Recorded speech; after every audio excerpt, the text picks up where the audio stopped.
Kanchipuram Vakula silks నాణ్యత మా ప్రాధాన్యత. మదీనాగూడ, మియాపూర్, హైదరాబాద్ లో త్వరలో శుభారంభం.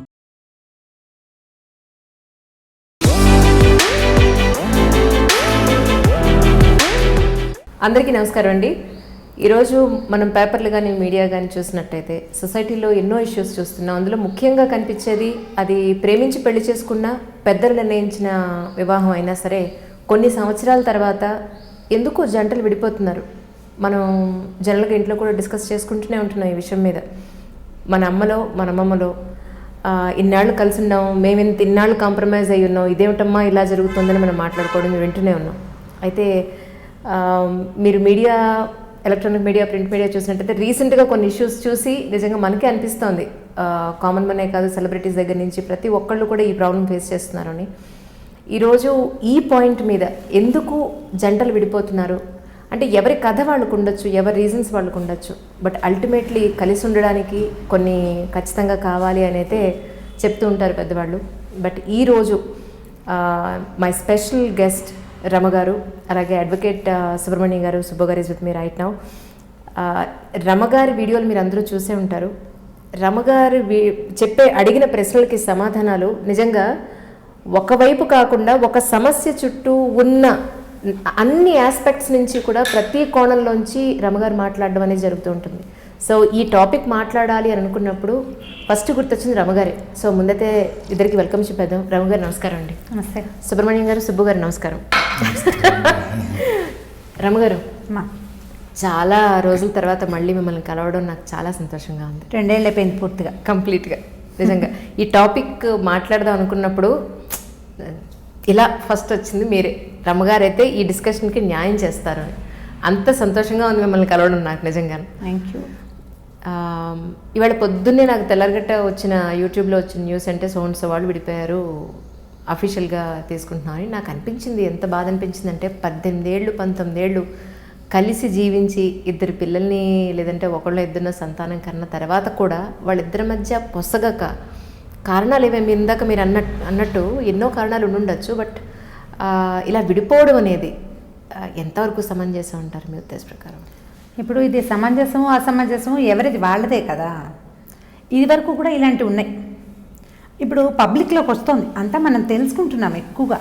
కాకపోతే ఇది వరకు పెద్ద పెద్ద కుటుంబాల్లో ఒకళ్ళో ఇద్దరు ఇలా కాపురానికి వెళ్ళకుండా ఉండిపోయిన అత్తయ్యలో, భార్యను తెచ్చుకోకుండా ఇంట్లోనే ఉన్న మావయ్యలో బాబాయ్లో ఉండేవాళ్ళు.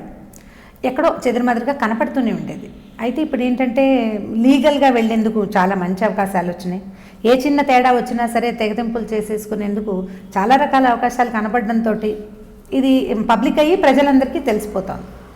ఇప్పుడు సర్దుకోవటం అంటే ఒక ఏడాది తర్వాత విడిపోవచ్చు కొంతమంది, 10 ఏళ్ళ తర్వాత విడిపోవచ్చు కొంతమంది, 18-20 సంవత్సరాల తర్వాత కూడా విడిపోవచ్చని ఇవన్నీ తెలియజేస్తున్నాయి మనకి. అంటే ఇప్పుడు మనం పెళ్లి చేస్తాము, ఏదో స్కూల్లో చేరినట్టు కాలేజీలో చేరినట్టు కాకుండా గుడ్సప్పుడు కాకుండా మన దాన్ని మనం చేసేయటం లేదు. బోళ్ళంత తతంగం, దానికి ముందు వెనకాల చాలా ప్రోగ్రాంలు, ఫోటోలు, గందరగోళం, రకరకాల మీడియాగా వీటి వల్ల ప్రపంచమంతా తెలియజేసేస్తాం. అది తెలియజేశాం కాబట్టి విడిపోతున్నాం అనేది కూడా తెలియజేయాలని ఒక ఏమనాలంటే సామాజిక బాధ్యతతోటి వాళ్ళు తెలియజేస్తున్నారు. కాకపోతే ఇది ఒక మార్గదర్శకంగా 18 ఏళ్ళు అయితే ఏంటి వాళ్ళు విడిపోలా మేము చేస్తామని ఇంకొకళ్ళు దాన్ని కాపీ చేసే పరిస్థితి వచ్చేస్తుందేమో అనిపిస్తోంది. సెలబ్రిటీలు చేశారనుకోండి, వాళ్ళ పరిస్థితులు, వాళ్ళకు ఉండే ఆర్థిక స్థితిగతులు, వాళ్ళ చుట్టూతా ఉన్న సమాజము ఒక రకం, వాళ్ళు చేయగలుగుతారు. దాన్నే కొంచెం సామాన్యులు కూడా కాపీ చేస్తే కనుక వీళ్ళు లైఫ్లో సరిగా ఉండగలుగుతారా లేదా అనేది అది ఎప్పటికీ ప్రశ్నే. అవకాశాలు ఉన్నాయి కాబట్టి అంత ఇమడలేని పరిస్థితి ఉంటే తప్పకుండా డైవోర్స్ తీసుకోవచ్చు, అందులో అనుమానము లేదు. మనకి చట్టం ఇచ్చిన అవకాశాన్ని తప్పకుండా దాన్ని అవైల్ చేయొచ్చు. కాకపోతే పిడుక్కి బియ్యానికి ఒకే మంత్రంలాగా పెద్దది లేదు, చిన్నది లేదు, సంవత్సరాలు ముందుకెళ్ళిపోయినాయని లేదు, కొత్తగా పెళ్ళైన వాళ్ళని లేదు, పిల్లలు ఉన్నారని లేదు, లేరని లేదు, అందులో కుటుంబం లేదు. మీరు పెళ్లి చేసుకునేటప్పుడు అందరినీ అడిగే కదా చేసుకుంటారు. కుటుంబం అంతా కలిసి ఉంటుంది, చుట్టాలు పక్కాలు. ఇప్పుడు మనబోటి వాళ్ళు కూడా సెలబ్రిటీస్ పెళ్ళిళ్ళు చేసుకుంటుంటే అందరం యూట్యూబ్లోనో టీవీలోనో చూస్తున్నాం. మనందరికీ ఆన్సరబుల్ కాదు వాళ్ళు. అది లేదు నైతికమైన బాధ్యత.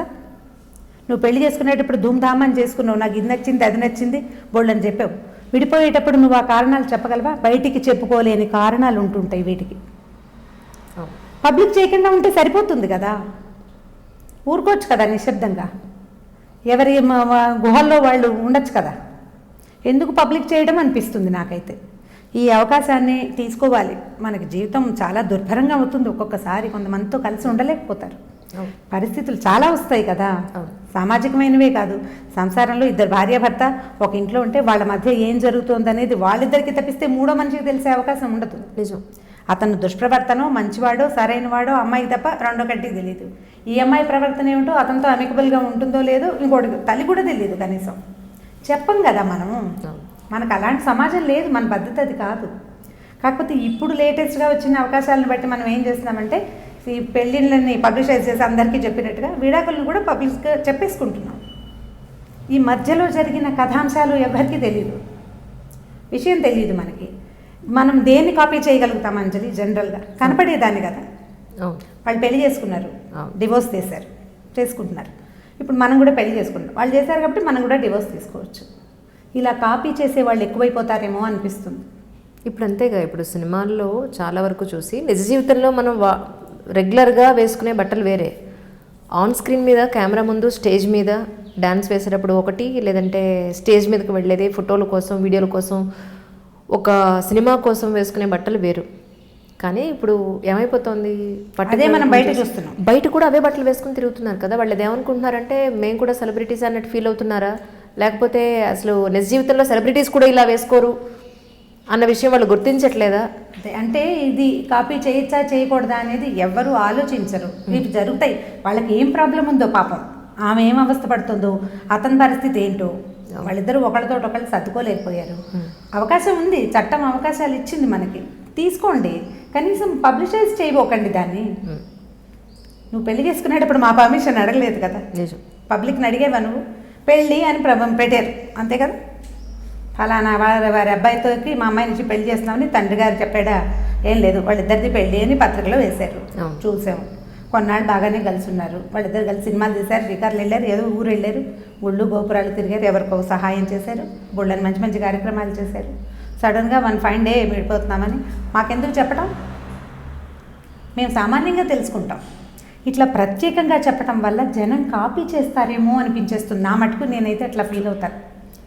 ఎందుకంటే పేపర్లలో కానీ టీవీలలో కానీ వచ్చే విషయాలు ఒకటి చూస్తామా, సీరియస్ ఇష్యూ, కొన్ని రోజుల తర్వాత అలాంటి ఇష్యూస్ 5-6 కనపడతాయి. వీరు నాతో అగ్రి అవుతారని భావిస్తాను నేను. చాలా ఇష్యూస్ అవి అబ్యూజింగ్, ఇవి తర్వాత ఫ్రెండ్స్ని మోసం చేయటం, డబ్బులు ఇతరుల డబ్బుల్ని కొట్టేయటం, అలాంటివన్నీ మనం పేపర్లో ప్రత్యేకంగా వార్తలుగా చూసిన ఒక విషయం అమ్మో అనుకునే వాళ్ళం ఇది వరకు. అలాంటి అమ్మోలు ప్రతిరోజు చూడాల్సి వస్తుంది. ఎలా ఒకరి నుంచి ఒకడు నేర్చుకుంటున్నారు కదా, క్యాజువల్ అయిపోయి ఇది కూడా అంతే, ఇది చాలా కామన్ అయిపోయింది అన్నట్టుగా అయిపోయింది. ఇది కూడా అంతే. అయితే మనం ఇక్కడ కోల్పోతుంది ఏమిటి అనేది ప్రతి వాళ్ళు ఆలోచించుకోవాల్సిందే. సమాజ జీవితం పబ్లిక్లో ఎలా ఉంటామో మన సంగతి ఎవరికి తెలుసు? చుట్టుపక్కల వాళ్ళు నేను గురించి ఏమనుకుంటున్నారో నీకు తెలియదు కదా. నీ పిల్లలు బయట ప్రపంచం వద్దు, రోడ్డు మీద వాళ్ళు మనకు అక్కర్లేదు. వీళ్ళిద్దరి మధ్య నలిగిపోతారు ఆ పిల్లలు. ఒకవేళ వీరి సంగతి కాదు, జనరల్గా ఇలా డివోర్స్ తీసుకున్న వాళ్ళు అమ్మ ఒక పెళ్ళి నాన్న ఇంకొక పెళ్ళి చేసుకుంటే ఈ మధ్యలో ఉన్న పిల్లలు, కనీసం టీనేజ్కి వచ్చేసిన పిల్లల మానసిక పరిస్థితి ఏంటి? వాళ్ళు అసలు ప్రపంచాన్నైనా నమ్మగలుగుతారా? ఎవరినైనా నమ్మగలుగుతారా వాళ్ళు? అసలు నాకు అదే అనిపిస్తుంటుంది, ఏది నా ఇల్లు అని వాళ్ళు పెడతారు. అసలు ఏది వాళ్ళ సొంతం ఏం లేదు. ఇంకా ఇది మా అమ్మ వాళ్ళ ఇల్లు, అది మా నాన్న వాళ్ళ ఇల్లు అని చెప్పుకోవాలంతే. అంతే కదా. ఓ ఇంగ్లీష్ సినిమా ఏదో చూస్తుండే వాళ్ళం, your kids my kids our kids అని. హాస్యాస్పదం అయిపోదా జీవితం? అవును. ఏదో ఒక స్టేజ్లో ఎవరో ఒకళ్ళు కొంచెం సర్దుకుని సరిచేస్తే బాగుంటుందేమో అనిపిస్తుంది. కాకపోతే కాంప్రమైజ్ అయిపోవాలా, మేమే తగ్గాలా, ఇలాంటి క్వశ్చన్లు వస్తాయి. వివాహం అంటేనే సర్దుబాటు. ఒక బంధం అంటే బంధంతో పాటు బాధ్యత ఉంటుంది. బాధ్యత అంటే బరువు, ముయ్యాలి దాన్ని మోయాలి. అదే పెళ్ళంటే. ఏదో కొన్ని రోజులు కలిసినో నచ్చకపోతే నీ బిజినెస్ నీది, నా బిజినెస్ నాది, ఇలాగా విడిపోవడం ఎట్లా కుదురుతుంది? దానికి ఇంత ప్రచారం ఎందుకు, ఇన్ని ఫోటోలు ఎందుకు? అందరినీ నువ్వు వేద మంత్రాలంటావు, ఆశీర్వచనాలంటావు, అందరూ అక్షంతలేసి ఆశీర్వదిస్తారు. ఇదంతా వేస్ట్ కాదు?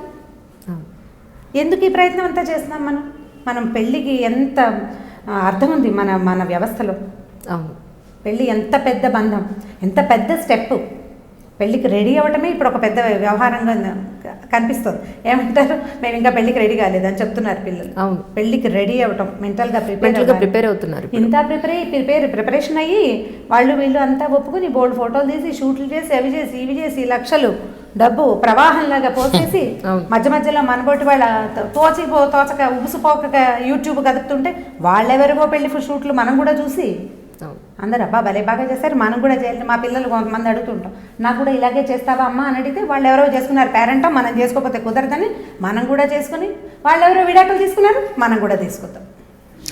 అంతే కదా. ఇక్కడ మేడం చెప్పిన దాంట్లో నేను ఒక విషయం చెప్తున్నా వినండి. ఇక్కడ ప్రతిదీ కూడా ఇందాక మేడం అన్నారు కదా, వివాహం అనేది ఒక బాధ్యత, బరువు అని. అది ఎగ్జాక్ట్లీ కరెక్ట్. ఆ వర్డ్కి నేను అగ్రి అవుతా. ఇంకోటి ఏంటంటే ఈ వివాహ బంధం అంటే భారతదేశ సాంప్రదాయం ప్రకారం వివాహ బంధం అనేది, వైవాహిక జీవితం అనేది ఒక గొప్ప పవిత్రమైనటువంటి బంధం. అది heaven, marriages are made in heaven అంటారు కదా. అలా నిజంగా వీళ్ళు ఒక బరువుని మోయాలి ఖచ్చితంగా. ఎందుకంటే ఇది అనాదిగా వస్తున్నటువంటి ఆచారం మాత్రమే కాదు, అనాదిగా మన జీవితాల యొక్క మనుగడికి ఇదే నిదర్శనం, మన ప్రత్యేకతకి అదే కారణం. ఇప్పుడు మన నాన్నగారు వాళ్ళు, మన నాన్నమ్మ వాళ్ళు, మన జేజీ ఇలాంటి వీళ్ళందరూ కూడా వాళ్ళ వివాహాన్ని అంటే ఎన్నో బాధలు, ఎన్నో కష్టాలు. ఇప్పుడు నవీన కాలానికి సంబంధించి చూస్తే చాలామంది అంటే చాలా కష్టాల విలువ తెలియదు. కానీ మన తాతల దగ్గర నుంచి, మన తండ్రుల దగ్గర నుంచి వాళ్ళకైతే తిండి కోసం కష్టపడిన రోజులు ఉన్నాయి. కానీ ఆ రోజుల్లో వాళ్ళు నలుగురు పిల్లలు, 10 మంది పిల్లలు పుట్టినా సరే వాళ్ళకి కష్టపడి సాకి వాళ్ళకి ఒక జీవితాన్ని ఇవ్వడం కోసం వీళ్ళు పోరాటం చేస్తే దాన్ని చూసి వీళ్ళు నేర్చుకొని మా తల్లిదండ్రులాగా ఎంత కష్టం వచ్చినా సరే మేము ఎదుర్కొని నిలబడగలగాలి, రేపొద్దున మా ఫ్యూచర్ని ఎలా తీర్చిదిద్దుకోవాలని వచ్చిన వాళ్ళలో మనం అదే ఫ్యామిలీ బాండేజ్ అంటారు కదా. ఇలా మన తర్వాత ఇప్పుడు నేను ఒక లగ్జరియస్ట్ లైఫ్లోకి వచ్చేసాను. నా పిల్లల్ని ఏమనుకుంటా, నేను కష్టపడ్డా చాలు, నా పిల్లలు కష్టపడడానికి వీలు లేదు, వాళ్ళని సరైన అంటే ఒక మంచి ఉద్యోగం చేస్తున్నా, నా పిల్లల్ని ఉన్నత విలువలతో పెంచాలి, వాళ్ళకి ఏ కష్టం లేకుండా పెంచాలి అనుకోవడమే తల్లిదండ్రులు చేసే మొట్టమొదటి తప్పు. వాళ్ళకి కనీస అంటే బాధ్యత కలిగిన అంటే కష్టాలు పెట్టమని నేను చెప్పట్లా, కనీస బాధ్యతలు ఉండాలి. అవసరానికి మించిన డబ్బు ఇవ్వద్దు. ఇప్పుడు మనం మాట్లాడుకున్నట్లు విడాకులు అనేది ఒక విష సంస్కృతి అనేది నా ఉద్దేశం. చట్టం కల్పించినటువంటి ఒక రాజ్యాంగబద్ధమైన హక్కుని ఒక ఇద్దరు అంటే వయో పరిమితికి చెందినటువంటి వయోజనులు వాళ్ళు కావాలని దీన్ని మిస్గైడ్ చేసుకుంటున్నారు. ఇప్పుడు మన తల్లిదండ్రుల్లాగా కష్టపడి పిల్లల్ని పెంచి పెద్ద చేసి ఏ కష్టం వచ్చినా సరే, కొట్లాట్లు వచ్చినా కొట్టుకున్నా సరే పెద్దలు వచ్చి కలిపేవాళ్ళు. పెద్దలు వచ్చి అదొక మాట ఇదొక మాట చెప్పి అమ్మ సర్దుకుపోవాలని భార్యకి, సర్దుకుపోవాలని తన భర్తకి, అలా వచ్చి ఇరుగు పొరుగు వాళ్ళతో పాటుగా మన రక్త సంబంధికులు ఎవరైతే ఉన్నారో వాళ్ళు వచ్చి మాట్లాడి వాళ్ళని సఖ్యత పడేవాళ్ళు. వాళ్ళ తర్వాత వాళ్ళ అంటే ఒకటండి, వీటన్నిటికీ కారణం నేను ఒకటే చెప్తా, ఈ సోది కంటే కూడా ఒకటి ఏంటంటే నవీన కాలంలో మన అభివృద్ధి చెందుతున్న అభిరుచులు, అలవాట్లు, తర్వాత ఆహారం, ఇవన్నిటికి కూడా వీటి కారణం విడాకులకి. మీరు మొన్న రీసెంట్గా చూస్తే సుప్రీంకోర్టు ఒక గైడ్లైన్స్ ఇచ్చిందనమాట. ఏది భార్య అంటే తప్పు చేయొచ్చు పరాయి పురుషుడితో అని, అంటే దానికి ఉన్న పరిమితులను కూడా కొన్ని యాడ్ చేసింది. దానికి కొన్ని పరిమితులు ఉన్నాయి. అంటే చాలామంది ఏం చేస్తారంటే హాఫ్ నాలెడ్జ్ అంటుంటారు కదా, హాఫ్ నాలెడ్జ్ వాళ్ళు ఉన్నారంటే భర్తతో పని లేదు, భార్య ఏది ఎక్కడైనా తప్పు చేయొచ్చు. కానీ దానికి సుప్రీంకోర్టు కింద ఇచ్చిన గైడ్లైన్స్ ఏంటనేది తెలీదు. ఒక ఏంటంటే ఇప్పుడు పేపర్లో కానివ్వండి, లేదా సినిమాలో కానివ్వండి, ఛానల్లో కానివ్వండి, ఒక థంబ్నెయిల్ పెడతారు, ఒక హెడ్డింగ్ పెడతారు, దాన్నే చూసి మనం బుర్రలో పెట్టుకుంటాం. అంతేగాని దాని లోపల కొన్ని పరిమితులకు లోబడి మాత్రమే. అంటే ఇప్పుడు భర్త నపుంసకుడైనప్పుడు, లేదంటే భర్త తను అంటే సంసార జీవితానికి పనికిరాని వ్యక్తి అయినప్పుడు, లేదంటే తను మంచానికి పరిమితమై ఉన్న వ్యక్తి అయినప్పుడు, ఇలాంటి సందర్భంలో మాత్రమే అంటే కొన్ని సందర్భాలు ఇచ్చారండి, కొన్ని ప్రత్యేక సందర్భాలు. అలాంటప్పుడు మీరు పెళ్లి చేసుకోవచ్చు, మీరు ఇలాంటి అంటే రిలేషన్ని కంటిన్యూ చేయమని చెప్పట్లే, మీరు పెళ్లి చేసుకోవచ్చు అని చెప్తుంది. కానీ ఇక్కడ అలాంటి పరిస్థితులు రావడం లేదు. అహంకారం, భార్యాభర్తల మధ్య ఇద్దరికి ఏంటంటే అహం, నేను నీకంటే ఏం తక్కువ కాదు, నువ్వు నాకంటే ఏం ఎక్కువ కాదు. ఇద్దరు భార్యాభర్తల మధ్య సఖ్యత లేకపోవడం. ఇక్కడ నాకు తెలిసి మోస్ట్లీ భార్యాభర్తల విడాకుల్లో ఆడవాళ్ళదే కొంచెం తప్పు ఉంటుందేమోనని నాది. నేను ప్రీవియస్ చాలా ఇంటర్వ్యూస్లో కూడా చెప్పాను. ఎందుకంటే ఇప్పుడున్న ఆడవాళ్ళల్లో తప్పకుండా ట్రూ. ఎందుకంటే మీరు కేసెస్ చూస్తున్నారు కదా, ఎలాంటి కేసులు మీరు చూస్తున్నారా చెప్పండి. నేను చెప్తున్నా చూడండి, ఇప్పుడు మనం నిత్యం చూస్తుంటాం రోజుకు ఒక రేప్ కేసు జరుగుతుందని. అయితే నా దగ్గరికి రీసెంట్గా 2 days బ్యాక్ వచ్చిన ఒక రేప్ గురించి, ఒక సంఘటన కేసు గురించి చెప్తున్నాను. ఇది సనత్ నగర్ పిఎస్కి సంబంధించిన కేసు అనమాట. దిల్సుఖ్ నగర్ ఏరియాకి ఆ పరిధిలో జరిగిందనమాట. మహేంద్ర అని చెప్పేసి ఒక అమ్మాయి పేరు చెప్పను. ఆ అమ్మాయి వీళ్ళిద్దరు చిన్నప్పటి నుంచి లవ్ చేసుకున్నారు, 8th క్లాస్ నుంచి. సో 8th క్లాస్ నుంచి లవ్ చేసుకున్నారు. వాళ్ళకి ఇద్దరికి అంటే శృంగారం అనే పదానికి అర్థం తెలియని వయసులోనే దాన్ని అనుభవించేశారు వీళ్ళు. తర్వాత రీసెంట్గా కొంత టైం వచ్చిన తర్వాత ఈ అమ్మాయి వాళ్ళ నాన్నగారికి ఆ అబ్బాయి అంటే ఇష్టం లేదు. సో ఆ అబ్బాయికి ఈ అమ్మాయికి కలవడం మ్యాచ్ సెట్ కాదని చెప్పేసి ఏం చేశారు, ఈ విడదీసే అంటే వాళ్ళు కొంత ఏజ్ వచ్చిన తర్వాత, అంటే వాళ్ళిద్దరు కూడా మేజర్స్ అయిన తర్వాత ఇతను పెళ్లి చేసేసుకున్నారు. ఆ అమ్మాయి అలాగే ఉండిపోయింది. కానీ ఇక్కడ ఈ అమ్మాయి కావాలని కక్షతో వీళ్ళ నాన్న వాళ్ళే వద్దని చెప్పారు. పాప మా అబ్బాయి వాళ్ళ కుటుంబాన్ని సభ్యులను తీసుకెళ్ళి అడిగించారు, నేను చేసుకుంటా, నాకు ఆ అమ్మాయి అంటే ఇష్టం అని. కానీ ఆ మహేంద్ర అనే అబ్బాయికి ఈ అమ్మాయి వాళ్ళ పేరెంట్స్కి పడడం లేదు. సో ఆ కారణం చేత వీళ్ళు పెళ్లి చేయలేదు. ఇతను పెళ్లి చేసుకున్నాడు, అంతా అయిపోయింది. ఈ అమ్మాయి ఏం చేసింది, ఇతను ఎలాగైనా సరే నన్ను పెళ్లి చేసుకోడా అనే ఒక ఇంటెన్షన్ లోపల మనసులో పెట్టుకుని ఇతను ఎప్పుడు ఎవరూ లేని సమయంలో ఈ అమ్మాయి ఆ అబ్బాయి వాళ్ళ ఇంటికి వెళ్ళి నన్ను పాడు చేశాడని చెప్పేసి కేసు ఫైల్ చేసింది. రీసెంట్గా ఇప్పుడు అతను చర్లపల్లి జైల్లో చెంచల్గూడ జైల్లో ఉంటూ నేను నిన్ననే వెళ్ళి కలిసి వచ్చాను. నేను మాట్లాడితే అతను ఏడుస్తుండే బోర్న, సార్ నాకు అది ఏ తప్పు లేదు, నేను ప్రతి విషయంలో కూడా. అలాగే ఇంకొక కేసు చెప్తున్నా వినండి. అతను సినిమా ఇండస్ట్రీలో పనిచేస్తారు, ఆఫీస్ అసిస్టెంట్ సమేదో నాకు తెలియదు. అతను ఏం చేశారంటే అతను ఒక అమ్మాయి దిల్సుఖ్ నగర్, ఈ సంఘటన కూడా అక్కడ ఒక అమ్మాయిని ప్రేమించారు. వీళ్ళిద్దరూ ప్రేమించి పెళ్లి చేసుకున్నారు. పెళ్లి చేసుకోలేదు, ప్రేమించుకున్నారు. ఈ అమ్మాయికి ఈ అబ్బాయికి నచ్చడం లేదు. ఇప్పుడు అతను మొహం కొట్టాడనేది నేను బహిరంగంగా చెప్పలేని నిజం. కానీ ఆ అమ్మాయికి ఇతనికి పడడం లేదు. ఆ అబ్బాయి నేను పెళ్లి చేసుకుంటానని చెప్పేసి అని అంటే, నువ్వంటే నాకు ఇష్టం లేదు, నేను మా బావని పెళ్లి చేసుకోవాలనుకుంటున్నా, నువ్వు నా దగ్గరికి వస్తే మాత్రం నీ మీద కంప్లైంట్ ఫైల్ చేస్తా అని చెప్పి ఈ అబ్బాయి ఆ అమ్మాయి మీద ప్రేమ చచ్చిపోక అంటే చావక ఆయన ఏం చేసిండు, నేను మీ వాళ్ళతో వచ్చి మాట్లాడతా, నేను మాట్లాడిన కాల్ రికార్డ్స్ ఉన్నాయి, నేను మీ వాళ్ళకి పంపిస్తాను ఇసరికి చల్లు కథం. ఈ అమ్మాయిలు దిల్సుఖ్ నగర్ పోలీస్ స్టేషన్లో కేసు పెట్టింది. ఆ అబ్బాయి రేప్ కేసు కింద జైలుకి వెళ్ళి రీసెంట్గా వచ్చిండు, మొన్న బెయిల్ తీసుకొచ్చిండు. ఇలా కోకొలండి చాలా. ఇక్కడ అమ్మాయిలు ఎలా ఉన్నారు అని అంటే మొత్తం అమ్మాయిలు. ఎందుకంటే ఇప్పుడు నేను ఒక ఆడపిల్ల తండ్రిని, ఇట్లా ప్రతి విషయాలు అంటే నేను కనకుండానే 2 ఆడపిల్లలు నాకు.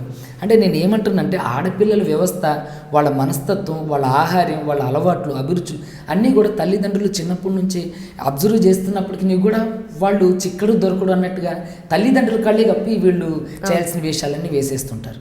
సో ఇక్కడ విడాకులు అనేది ఒక 2 వయోజనులు వాళ్ళ అంగీకారంతో తీసుకుంటాను అనే దానికంటే ముఖ్యంగా ఆ విడాకులు తీసుకోవడానికి కారణం పునాది అనేది వాళ్ళ బాల్యంలోనే పడుతుంది. ఎందుకనంటే సినిమా ఒక ఫ్యాషన్. దాంట్లో ఏం చేస్తారు, 3 గంటల సినిమాలో అప్పటికప్పుడే చిన్న నుంచి పెద్దగా అయిపోతారు, జాబులు చేసేస్తారు, అనుకున్నది 5 నిమిషాలు సాధించేస్తారు, పెళ్లి చేసుకుంటారు, ఎండ్ కార్డు పడుతుంది. అలాగే ఊహించుకుంటారు పిల్లలు. మా జీవితం కూడా ఇలానే ఉండాలి, మా భర్త హృతిక్ రోషన్లా ఉండాలి, అల్లు అర్జున్లా ఉండాలి. ఎందుకుంటారు ఇప్పుడు అందరూ హృతిక్ రోషన్, అల్లు అర్జున్ అంటే నువ్వు ఖచ్చితంగా కరిష్మా కపూర్వో లేదంటే ఇలియానానో అయి ఉండాలి కదా. సో ఇక్కడ ఏంటంటే ఆలోచనలో తేడా అండి, అభిరుచిలో తేడా. ఇంకోటి ఏంటంటే అహం మగపిల్లల కంటే కూడా ఆడపిల్లలకి ఎక్కువ ఉన్నదనేది నా ఉద్దేశం. ఎందుకంటే నేను చూస్తున్నాను. ఈ మాట చెప్పారు, ఇంత మటుకు చాలా బాగుంది. అంటే విషయం జరిగింది. ఇప్పుడు ఇదివరకటికి ఇప్పటికి చాలా తేడా ఉంది. ఆడపిల్లల్లోనే తప్పు, మగపిల్లల్లోనే తప్పు అనడానికి వీల్లేదు. ఎందుకంటే ఒక 30-35 సంవత్సరాలుగా మీరు ఒప్పుకోవాల్సిందే. ఇది 35 సంవత్సరాలు 40 సంవత్సరాలు ఎంసెట్ వచ్చింది మనకి. ఈ ఎంసెట్కి ఆడపిల్లలు మగపిల్లలు పోటీ పడడం మొదలు పెట్టారు. తల్లిదండ్రులు కూడా అంతకుముందు మగపిల్లాడు పుడితే కానీ కుదరదని ఒక 50 ఏళ్ల నాడు పుత్రుడు పున్నామ నరకం నుంచి తప్పించాలి, కుమారులు కావాలని 5-6 ఆడపిల్లల్ని కానీ చివరైనా ఒక మగపిల్లవాడిని సాధించే కుటుంబాలు మనకు తెలుసు. మన బాబాయిలు మావాయిలు కూడా ఉంటారు అందులో డెఫినెట్లీనా. అయితే తర్వాత కాలంలో ఏమైంది, 2 లేదా 3 అని ఒక గవర్నమెంట్ రూల్ వచ్చి, ఆ రూల్ వచ్చిన తర్వాత మెల్లిగా పిల్లల్ని తగ్గించేసుకున్నారు. ఇద్దరు ఆడపిల్లలు పుడితే ఇంకో పిల్ల పుడితే దానికి పెళ్లి చేయలేను, వరకట్నం ఒకటి మనకి పెరిగిపోయింది. అందుకని ఇద్దరు ఆడపిల్లలతోటే ఆగిపోయిన వాళ్ళు ఈ కన్న ఇద్దరు పిల్లల మీద మమకారంతో వీళ్ళని ముందుకు చదివించాలి, అవకాశాలు ఉన్నాయి చదువుకునేందుకు, పిల్లల్ని చదివించడం మొదలుపెట్టారు. క్రమంగా అమ్మాయి డిగ్రీ చదివితే చాలు నుంచి ఎంబీబీఎస్, ఇంజనీరింగ్, ఆ తర్వాత పై పరీక్షలు, ఆ తర్వాత ఫారిన్ వెళ్ళటము, తర్వాత కంపెనీలు హ్యాండిల్ చేయటం, ఆ తర్వాత ఇప్పుడు సొంతంగా గ్రాడ్యుయేషన్ ఇంజనీరింగ్ అయిన ఆడపిల్లలు కనీసం 100 మంది సొంత కంపెనీలు పెట్టుకుంటున్నారు. తమ కంపెనీల్లో తమతో చదివినటువంటి మగపిల్లల్ని అపాయింట్ చేసుకోగలిగే కెపాసిటీ కలిగి ఉంటున్నారు. అవకాశాలు ఉన్నాయి చదువుకునే. ఇప్పుడు ఈ పరుగు పందెంలో ఏమైంది, ఆకాశంలో సగం నేను అనే భావన పూర్తిగా వచ్చిందా? ఇప్పుడు ఇద్దరు 50-50. ఏంటి వీడు ఎక్కువ, ఏం ఎక్కువ, ఎక్కడ ఎక్కువ? మన ఇద్దరం కలిసి ఎంసెట్ రాసాం, ఇద్దరం కలిసి ఎల్కేజీలో పోటీ పడ్డాం, నీకు సెకండ్ నేను ఫస్ట్. అయితే 10th క్లాస్ లో మేడం నేనే ఫస్ట్, నేను ఒకటి చెప్తున్నాను వినండి. ఇంటర్మీడియట్ లో నేనే కాదు సుబ్బగారి, పూర్తయ్యాక మాట్లాడుతున్నాను. కంప్లీట్ చేద్దాం. నన్ను కంప్లీట్ కంప్లీట్ చేద్దాం. Yes. ప్రతి పోటీ పరీక్షలో ఆడపిల్లలు సమానంగా వస్తున్నారు. ఇటీవల కాలంలో IITs లో కానీ దేంట్లో అయినా ఆడపిల్లలకి సీట్లు రాలేదు, మగపిల్లలకి వచ్చినాయని ఒక్క పేపర్లో చూసామమ్మా. ఈవెన్ సివిల్ సర్వీసెస్ లో కూడా సివిల్ సర్వీసెస్ లో కూడా పైగా అత్యంత చిన్న వయస్కులు IAS అయిన వాళ్ళు కూడా స్త్రీ. ఇప్పుడు ఈ అమ్మాయి ఇంత చదువుకుని లొంగి ఉండాల్సి వస్తుంది, చూశారు? మేలిగో అనే దాని మీద, దాని దగ్గర మండిపోతూ ఉంటుంది.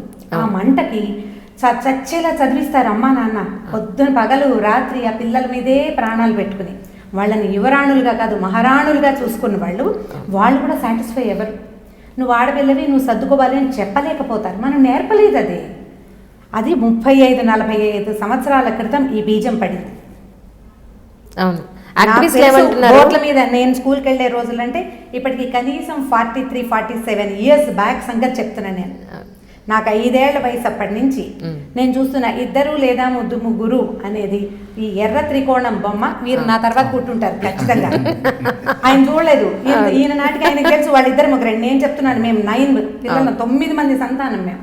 మా అక్కయ్యలందరికీ 3 ఇద్దరే, నాకు కూడా 2 పిల్లలు. మా పెద్ద అక్కయ్యకి 4, రెండో అక్కయ్య దగ్గర నుంచి 3, నా మూడో అక్కయ్య దగ్గర నుంచి, అంటే నేను పుట్టేసరికి మా అక్కయ్య డిగ్రీ ఫైనల్ ఇయర్లో ఉంది, మా మూడో అక్కయ్య. ఓహో, రియల్ అండి, ఇందులో అబద్ధమేం లేదు. అవును, మొహమాట పడాల్సిన పని లేదు. మేము పాతరానికి చెందిన వాళ్ళం. అప్పుడు మా మూడో అక్కయ్యకి 2 పిల్లలు, నాకంటే 1.5-2 ఏళ్ళే చిన్నపిల్ల మా అక్కయ్య కూతురు. అక్కడి నుంచి స్టార్ట్ అయ్యి 2 మేము చూసాం. తర్వాత ఇప్పుడు ఒక్కటే పిల్ల. ఇప్పుడు ఒక్క యువరాణిని నేను కంటే దాన్ని నేను IAS దాకా బంగారు తల్లిలాగా కంటి రెప్పల మీద కూర్చోబెట్టుకుని కాపలా కాసి దాన్ని చచ్చేలా చదివించి 100 మంది మగపిల్లల మధ్య ఒక్క ఆడపిల్లని నేను IAS చేస్తే ఇది మొగుడి దగ్గర లొంగి ఉండాలా? ఎందుకు? మా అమ్మాయి క్వీన్ కాదు. ఈ క్వీన్ ఎవరి దగ్గరైనా లొంగి ఉండాల్సిన అవసరం ఏమిటనిపిస్తుంది? మగవాళ్ళు అనేసరికల్లా ఇప్పుడు వీరు చెప్పిన పాయింటే, ఎప్పుడు పెళ్లి మగవాడికి ఎప్పుడు ఆడది లోకువే. ఇది వైఫ్, అటు భర్త భార్య అనే 2 పదాలు ఉన్నాయి చూసారా? ఇప్పుడు నేను వీరి సంస్కృతం తెలీదు, నాకు అది వచ్చు. భర్త అంటే భరించువాడు, వాడు భరించేవాడు కాబట్టి ఇది బరువు. దీన్ని దించచ్చు, వంచచ్చు, పడకబెట్టచ్చు, పారేయచ్చు. ఈ భావన లేకుండా మగపిల్లలు ఉన్నారు అని మనం చెప్పలేకపోతాం. వీరు చెప్పిన కేసులు నిజమే, ఇట్లాంటి కేసులు 100 చూస్తూనే ఉంటాం. కానీ ఇప్పటికీ వరకట్నం ఉంది. ఇప్పటికీ ఎంత తీసుకున్నా సరే ఇంకా ఒకటి పట్టుకురాని అత్తవారికి దేవిరించే మగవెధవలు కోకొల్లలు ఉన్నారు. వాళ్ళు నాకు ఇవ్వటం ఏంటి, పిల్లనిచ్చారు అని సిగ్గుపడటం లేదు, సిగ్గు లేదు జాతికి, అడుగుతూనే ఉంటారు. దాని మీదే హత్యలు జరుగుతున్నాయి, దాని మీదే ఆత్మహత్యలు జరుగుతున్నాయి. అపార్ట్ ఫ్రమ్ దిస్, దీంతో పాటుగా ఆడపిల్లలు అహంకరించో లేకపోతే మాట్లాడుకునే సావకాశం చేత కాక, ఆ రకమైన ఎడ్యుకేషన్ లేక, ఇంట్లో పెద్దవాళ్ళు నాయనమ్మలు అమ్మమ్మలు ఎవరు లేక సాయిదాగా ఉండటం ఎలాగో, మనతో ఉన్నటువంటి రెండో వాడిని లైన్లో పెట్టడం ఎట్లా అనేది తెలుసుకోక, వాడి దౌష్ట్యానికో లేకపోతే వాళ్ళ అహంకారానికో తల వంచలేక తెంపేసుకుందాం అనుకునేవాడు 50% ఉన్నారు. కానీ రమ్మగారు మీరు చెప్పండి, ఇప్పుడు ఆడ మగ భార్య భర్త అనేవాళ్ళు ఒక కుటుంబానికి ఇద్దరు అవసరమే. ఎవరు తక్కువ కాదు, ఎవరు ఎక్కువ కాదు.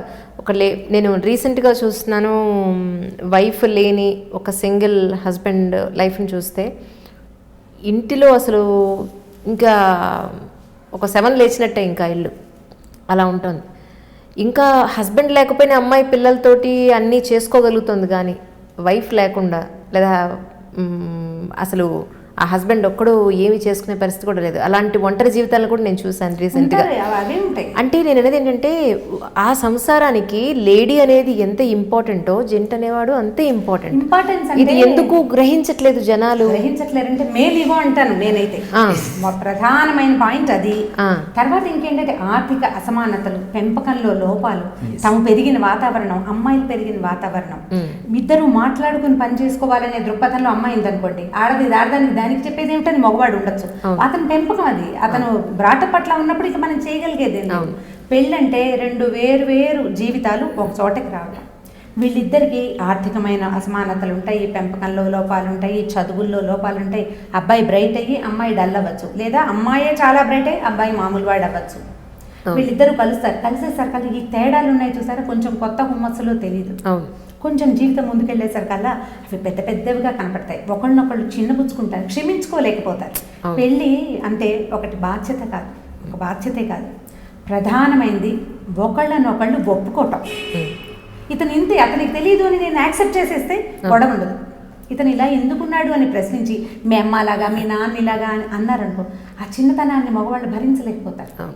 ఎంతసేపు గుచ్చుతుంటే కష్టంగా ఉంటుంది కదా. మగవాళ్ళకి ఏంటంటే టెస్టోస్టెరాన్ ఎక్కువగా ఉంటుంది. వీళ్ళకి కోపం వస్తే ముందు ఆడాళ్ళకేమో నోరు పడిపోతుంది, కళ్ళ నీళ్ళు వచ్చేస్తాయి. మగవాళ్ళకి చెయ్యి కాలు విసిరేస్తారు. ఒప్పుకుంటారా మీరు? తప్పకుండా. కానీ నేను ఇక్కడ ఒకటి చెప్తున్నాను, చెప్పండి. కొట్టేసిన ఆడవాళ్ళు కొట్టిన మగవాడే. నేను అదే చెప్తున్నా చూడండి, మేడం చెప్పినట్లు అస్సలు జరగదండి. 100కో 1 అది కూడా మేడం టైంలో, మా మదర్ టైంలో, ఇప్పుడు మన టైం, మా టైంలో అయితే అసలు లేదు. ఇప్పుడు మ్యారేజ్ అనేది ఒప్పుకోలు అన్నారు కదా, అది 100% కరెక్ట్. ఇంకొకటి ఏంటంటే ప్లస్ మైనస్ కలిస్తేనే పవర్ అనేది పాస్ అవుతుంది. ఇప్పుడు మీ క్వీన్, మీరు బంగారు బొమ్మ అనుకోండి, క్వీన్ అనుకోండి, మహారాణి అనుకోండి, ఏదైనా అనుకోండి, కానీ ఒక భర్త దగ్గరికి కాపురానికి పంపించేటప్పుడు మీరేం చెప్తారు? అమ్మ అబ్బాయి ఇట్లా ఉన్నప్పుడు, కోపం వచ్చినప్పుడు నువ్వు తగ్గి ఉండు, నువ్వు మరి అలాంటి ఎందుకు చెప్తారు? అమ్మ నువ్వు క్వీన్వి, నువ్వు మహారాణివి, నీతో పాటు ఒక 5 పరివారాన్ని పంపిస్తున్నావు, వెళ్ళిపో, నీకు ఏమంటారు ఆస్థానంగా ఉండడానికి నీకు పని మనిషిని, నీకు హెయిర్ డ్రెస్సర్ని ఇట్లా పంపించవచ్చు కదా. ఇట్లా కాదు, మీరు క్వీన్లా ఊహించుకొని పెంచుకున్నారు తప్ప క్వీన్ అనేవాళ్ళు ఎవరు ఇక్కడ లేరు. ఇంకోటి ఏంటంటే మీ క్వీన్ని చేసుకోవడానికంటే ఆడు రాజే కదా. ఇప్పుడు క్వీన్ చేసుకునేవాడు ఎవడు? పనివాడు తోటమాలి చేసుకుంటాడా? అదే వచ్చేసింది అదే కదా. ఇప్పుడు నేనేమంటున్నానంటే ఇప్పుడు చూడండి మేడం, ఫిజికల్గా కూడా అబ్బాయిలు అమ్మాయిల కంటే స్ట్రాంగ్. ఖచ్చితంగా అందులో అనుమానం ఏం లేదు. నేను అమ్మాయిల కంటే యాక్టివిస్ట్ లా మన మీద ధ్వజమెత్తారేమో చూడండి. శారీరక బలాలు ఒప్పుకోవాల్సి ఎందుకమ్మా? 15 ఏళ్ళ అమ్మాయి ఉంది, 15 ఏళ్ళ మగ పిల్లాడు ఉన్నాడు. ఒక చంటి పిల్లని ఆడుకోమని ఆడిపించమంటే మనం అబ్బాయి చేయలేడు, అమ్మాయి చేయగలుగుతుంది. ఓ 25 కేజీలు బస్తా ఇక్కడి నుంచి తీసి అక్కడ పెట్టమంటే అమ్మాయి చేయలేదు, మగపిల్లాడు చేయగలుగుతారు. ఎవరి ఎబిలిటీస్ వాళ్ళవి ఉంటాయమ్మా, అవి తప్పదు కదా. నేనేమంటానంటే ఇప్పుడు ఒప్పుకోవాల్సిందే. అమ్మాయి మీరు చెప్పినట్టుగానే ప్లస్ మైనస్ కలిస్తేనే ఇది. అదే నేను చెప్పడం పూర్తవలేదండి. అయితే ఇప్పుడు మీరు కాపర్ని పంపించేటప్పుడు మీరు అన్నీ, ఇప్పుడు అబ్బాయి ఎలాంటి వాడు, పుట్టుపూర్వత్రాలు ఎలాంటివి, తన 7 తరాలు ఎలాంటివి అని చూసిన తర్వాతే కదా ఒక అబ్బాయికి ఇస్తున్నారు. అంటే మీ దృష్టిలో అతను ఫిట్, అతను అన్ని విధాల మంచి వ్యక్తి, సమబుజ్జి అని ఆలోచించిన తర్వాతనే కదా మీరు ఇచ్చి పెళ్లి చేసేది. అలాంటప్పుడు వీళ్ళిద్దరి మధ్య గొడవలు వచ్చినప్పుడు మరి మీరెందుకని మీ కూతురుకు చెప్తున్నారు? అమ్మ కొద్దిగా తగ్గుండు, అత్తమామలకి ఇది సేవ చెయ్యి. ఇప్పుడు కోడలి బాధ్యత ఏంటి? కూతురు కూడా. ఇప్పుడు మేడం లాగా, ఇప్పుడు మేడంకి 2 మగపిల్లలే. ఇప్పుడు మేడం రేపొద్దున ముసలి వాళ్ళు అవుతారు. మేడంని చూసుకోవాలి అంటే ఇప్పుడు అమ్మని, ఇక నేను అంటున్నా, అమ్మని చూసుకోవాలంటే ఎవరు చూసుకుంటారు? ఒక అబ్బాయి దగ్గరుండి ప్రతి విషయంలో నా అమ్మని చూసుకోగలుగుతాడా? ఇప్పుడు ఉద్యోగం పురుష లక్షణం అని ఒకటి మా నెత్తి మీద పెట్టారు కదండి. ఇప్పుడు ఆడవాళ్ళు కూడా చేస్తున్నారు. ఉద్యోగం ఆడవాళ్ళు చేయరు నేను అనడం లేదు, ఇందాక మేడం అన్నారు కదా. ఇప్పుడు ఎంసెట్ చదివిస్తున్నారు. ఒక అంటే బాధ్యత పెట్టిన ఎంతమంది హస్బెండ్స్ పని చేయకుండా బయట తిరుగుతున్నారో తెలుసా? అది చాలా తక్కువ మంది, లక్షల్లో కోట్లలో అలాంటి వాళ్ళు పనికిరాని వ్యక్తులు తక్కువ, ఒక 100లో చాలా తక్కువ మంది ఉంటారు. కానీ భార్యని భరించే భర్తలు లక్షల కోట్లలో ఉన్నారు. మీరు చూడండి ఇప్పటికి కూడా నేనేం చెప్తాను, ఆడపిల్లలు విడాకులకి పూర్తిగా కారణమయ్యే ఆడవాళ్ళ పర్సెంటేజ్ కూడా తక్కువే. అది ఉంది, ఇది కూడా ఉంది. లేదంటే అంతే, ఆడవాళ్ళే కారణం. యాజ్ ఏ టీచర్గా మీరు మనస్తత్వాన్ని చదవగలుగుతారు, కానీ యాజ్ ఏ అడ్వకేట్గా, ఉన్నత న్యాయస్థానానికి సంబంధించిన అడ్వకేట్గా నేను చాలా, ఇప్పుడు మీరు చూసినట్లయితే నా సమాజ సేవ అంతా ఆడపిల్లలకి, వృద్ధులకి, వితంతువులకి, తర్వాత అంటే ఒంటరి మహిళలకి, వీళ్ళకే నేను ఎక్కువ ఫోకస్ చేస్తాను. కానీ వీళ్ళకి ఫోకస్ చేసేటప్పుడు నాకు తెలిసింది ఈ విషయాలన్నీ.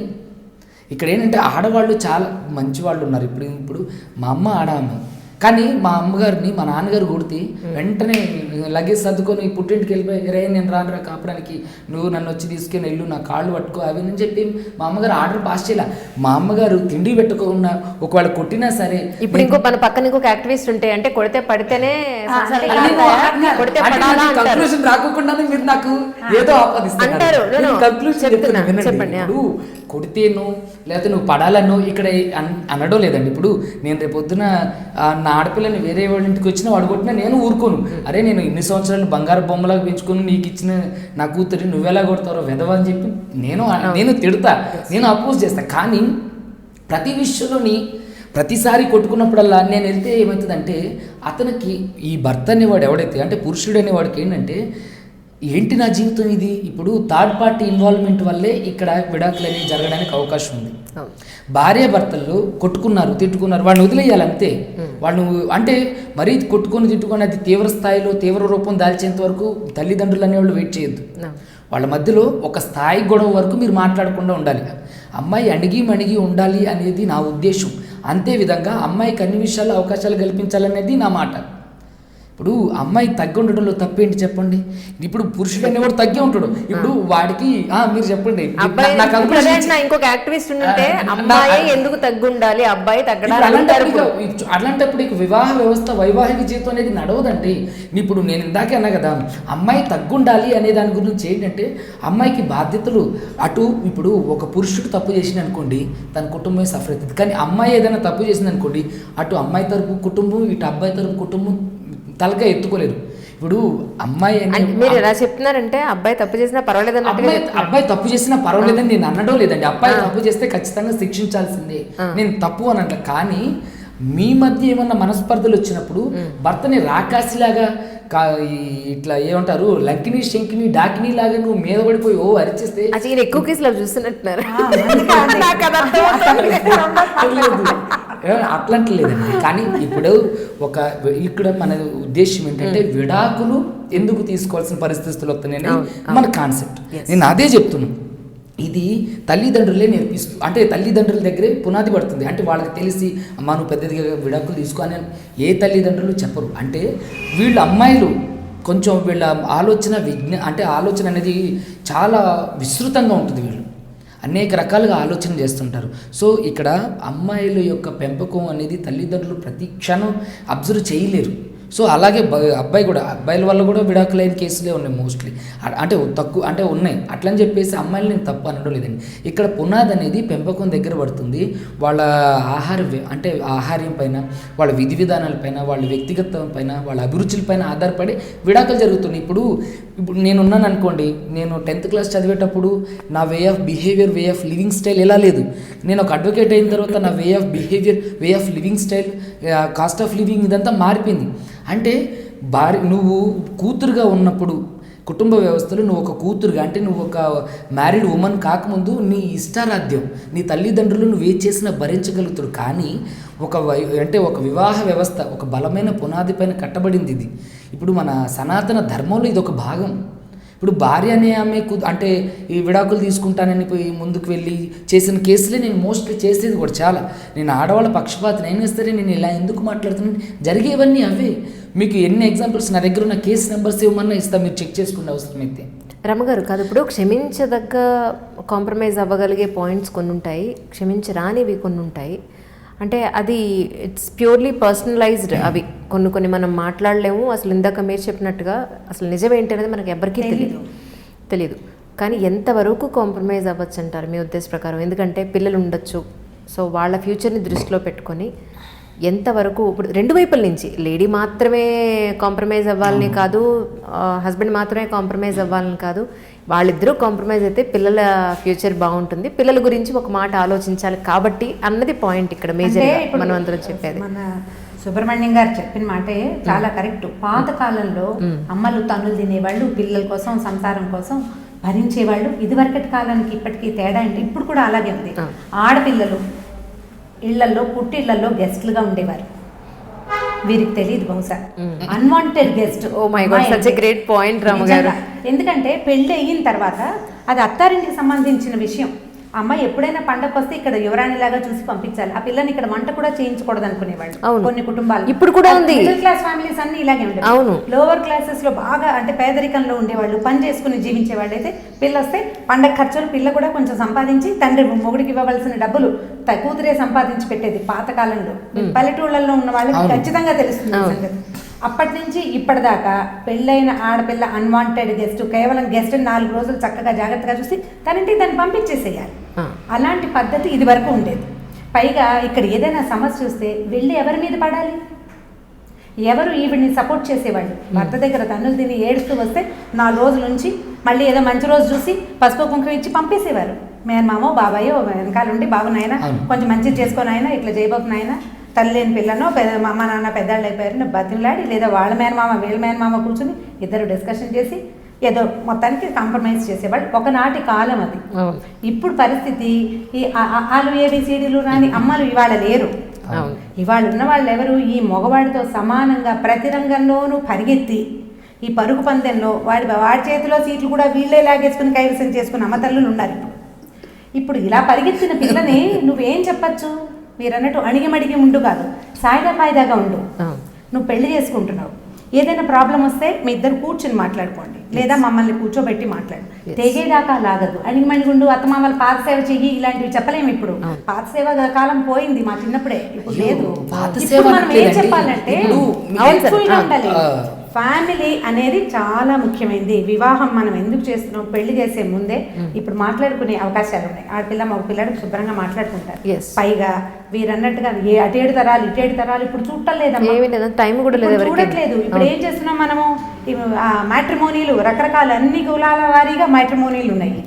ఫ్రెండ్స్ ద్వారా లేదా స్నేహితులు, క్లాస్మేట్స్, ఆఫీస్లో కలీగ్స్ పెళ్లిళ్ళు చేసేసుకుంటున్నారు. అందులో జాతి మత వైషమ్యాలకు తావులేదు అసలు. ఇష్టం ఎలా కావాలంటే అలా పెళ్లి చేసేసుకుంటున్నారు. ఇప్పుడు ఇలాంటప్పుడు వాడికి ఏం చూపిస్తాడో అమ్మాయిలు కానీ అమ్మాయి లేదా అమ్మాయి ఏం చూపిస్తుందో అబ్బాయి కానీ అదే చూస్తారు. వీళ్ళ లోతుపాతులు ఎవరికి తెలియదు. ఇవాళ రేపు మరి వీరు అవునో కాదో లవ్ మ్యారేజెస్ కూడా సమానంగా ఫెయిల్ అవుతున్నాయి. ఇప్పుడు ఎట్లా మనకి అరేంజ్డ్ మ్యారేజెస్ ఫెయిల్ అవుతున్నాయో దాంతో సమానంగా లవ్ మ్యారేజెస్ కూడా సంవత్సరాల తరబడి స్నేహితులుగా ఉన్నవాళ్ళు, తర్వాత ప్రేమించుకుని పెళ్లి చేసుకుని కలిసి ఉండేవాళ్ళు ఇద్దరు. ఇందులో ఏంటంటే ఆడపిల్లలు కొన్నిటిని ఆడవాళ్ళు సహిస్తారు.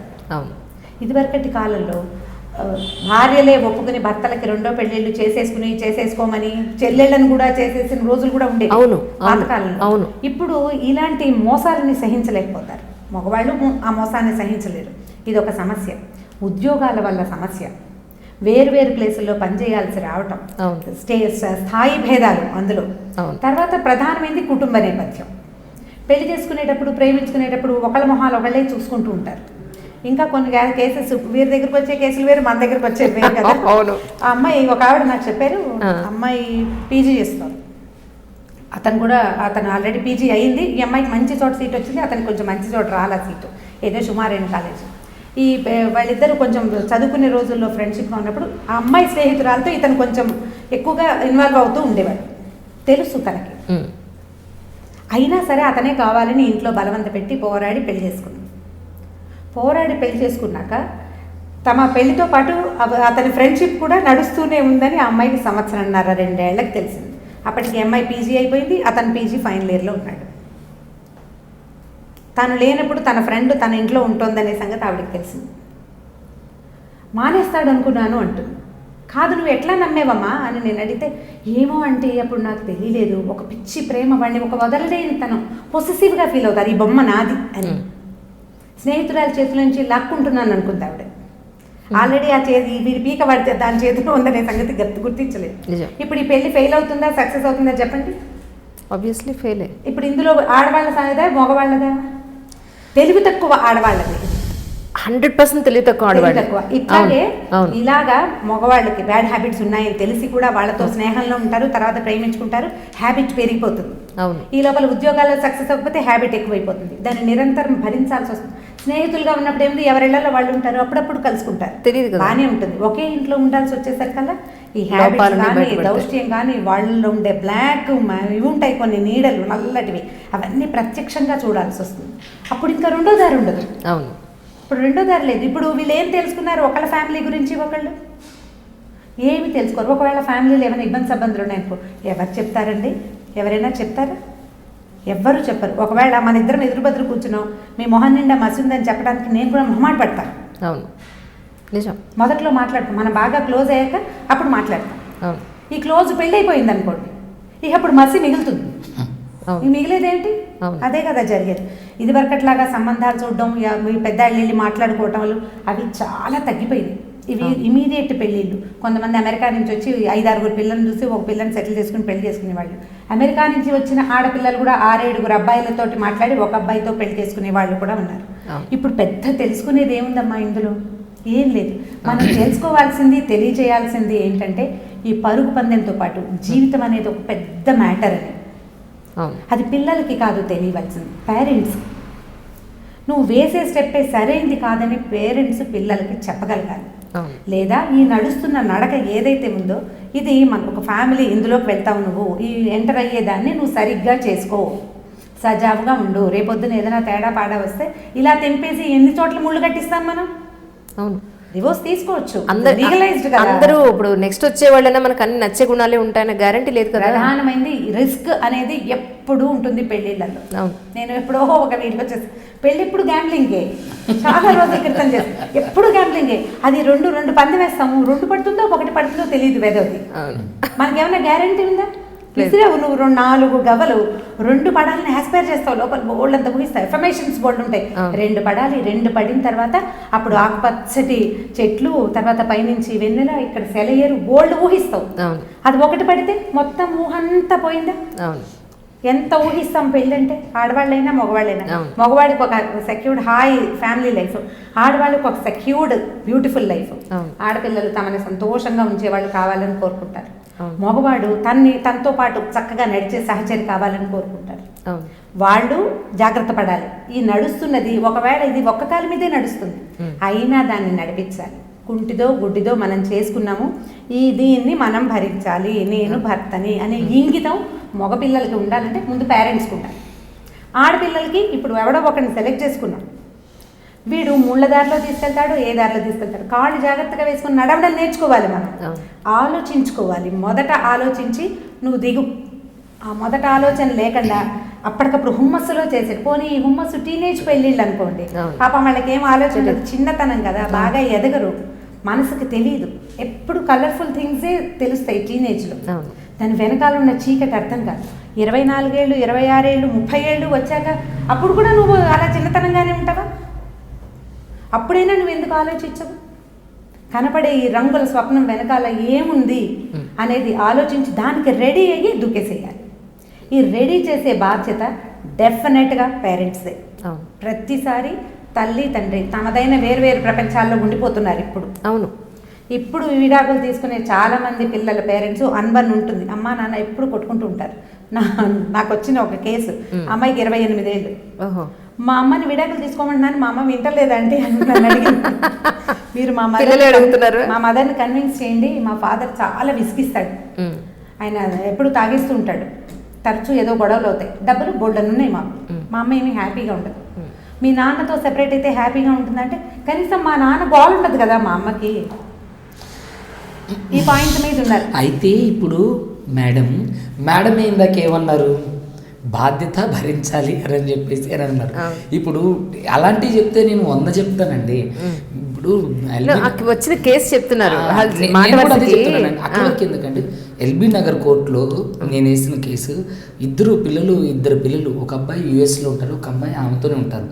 ఇన్కమ్ ట్యాక్స్ రిటర్న్ అంటే ఐటీ దాడులు జరుగుతున్నాయని చెప్పేసి భయపడి ఆ అమ్మాయి పేరు మీద, అంటే వాళ్ళ వైఫ్ పేరు మీద 3 అంతస్తుల బిల్డింగ్ రాసేస్తే అంత అయిపోయిన తర్వాత నువ్వు నా భర్తవే కదని బయటకు నెట్టేస్తే అతను కోర్టు మెట్లు ఎక్కిండు. మరి ఇలాంటివి ఎన్ని జరుగుతున్నాయి?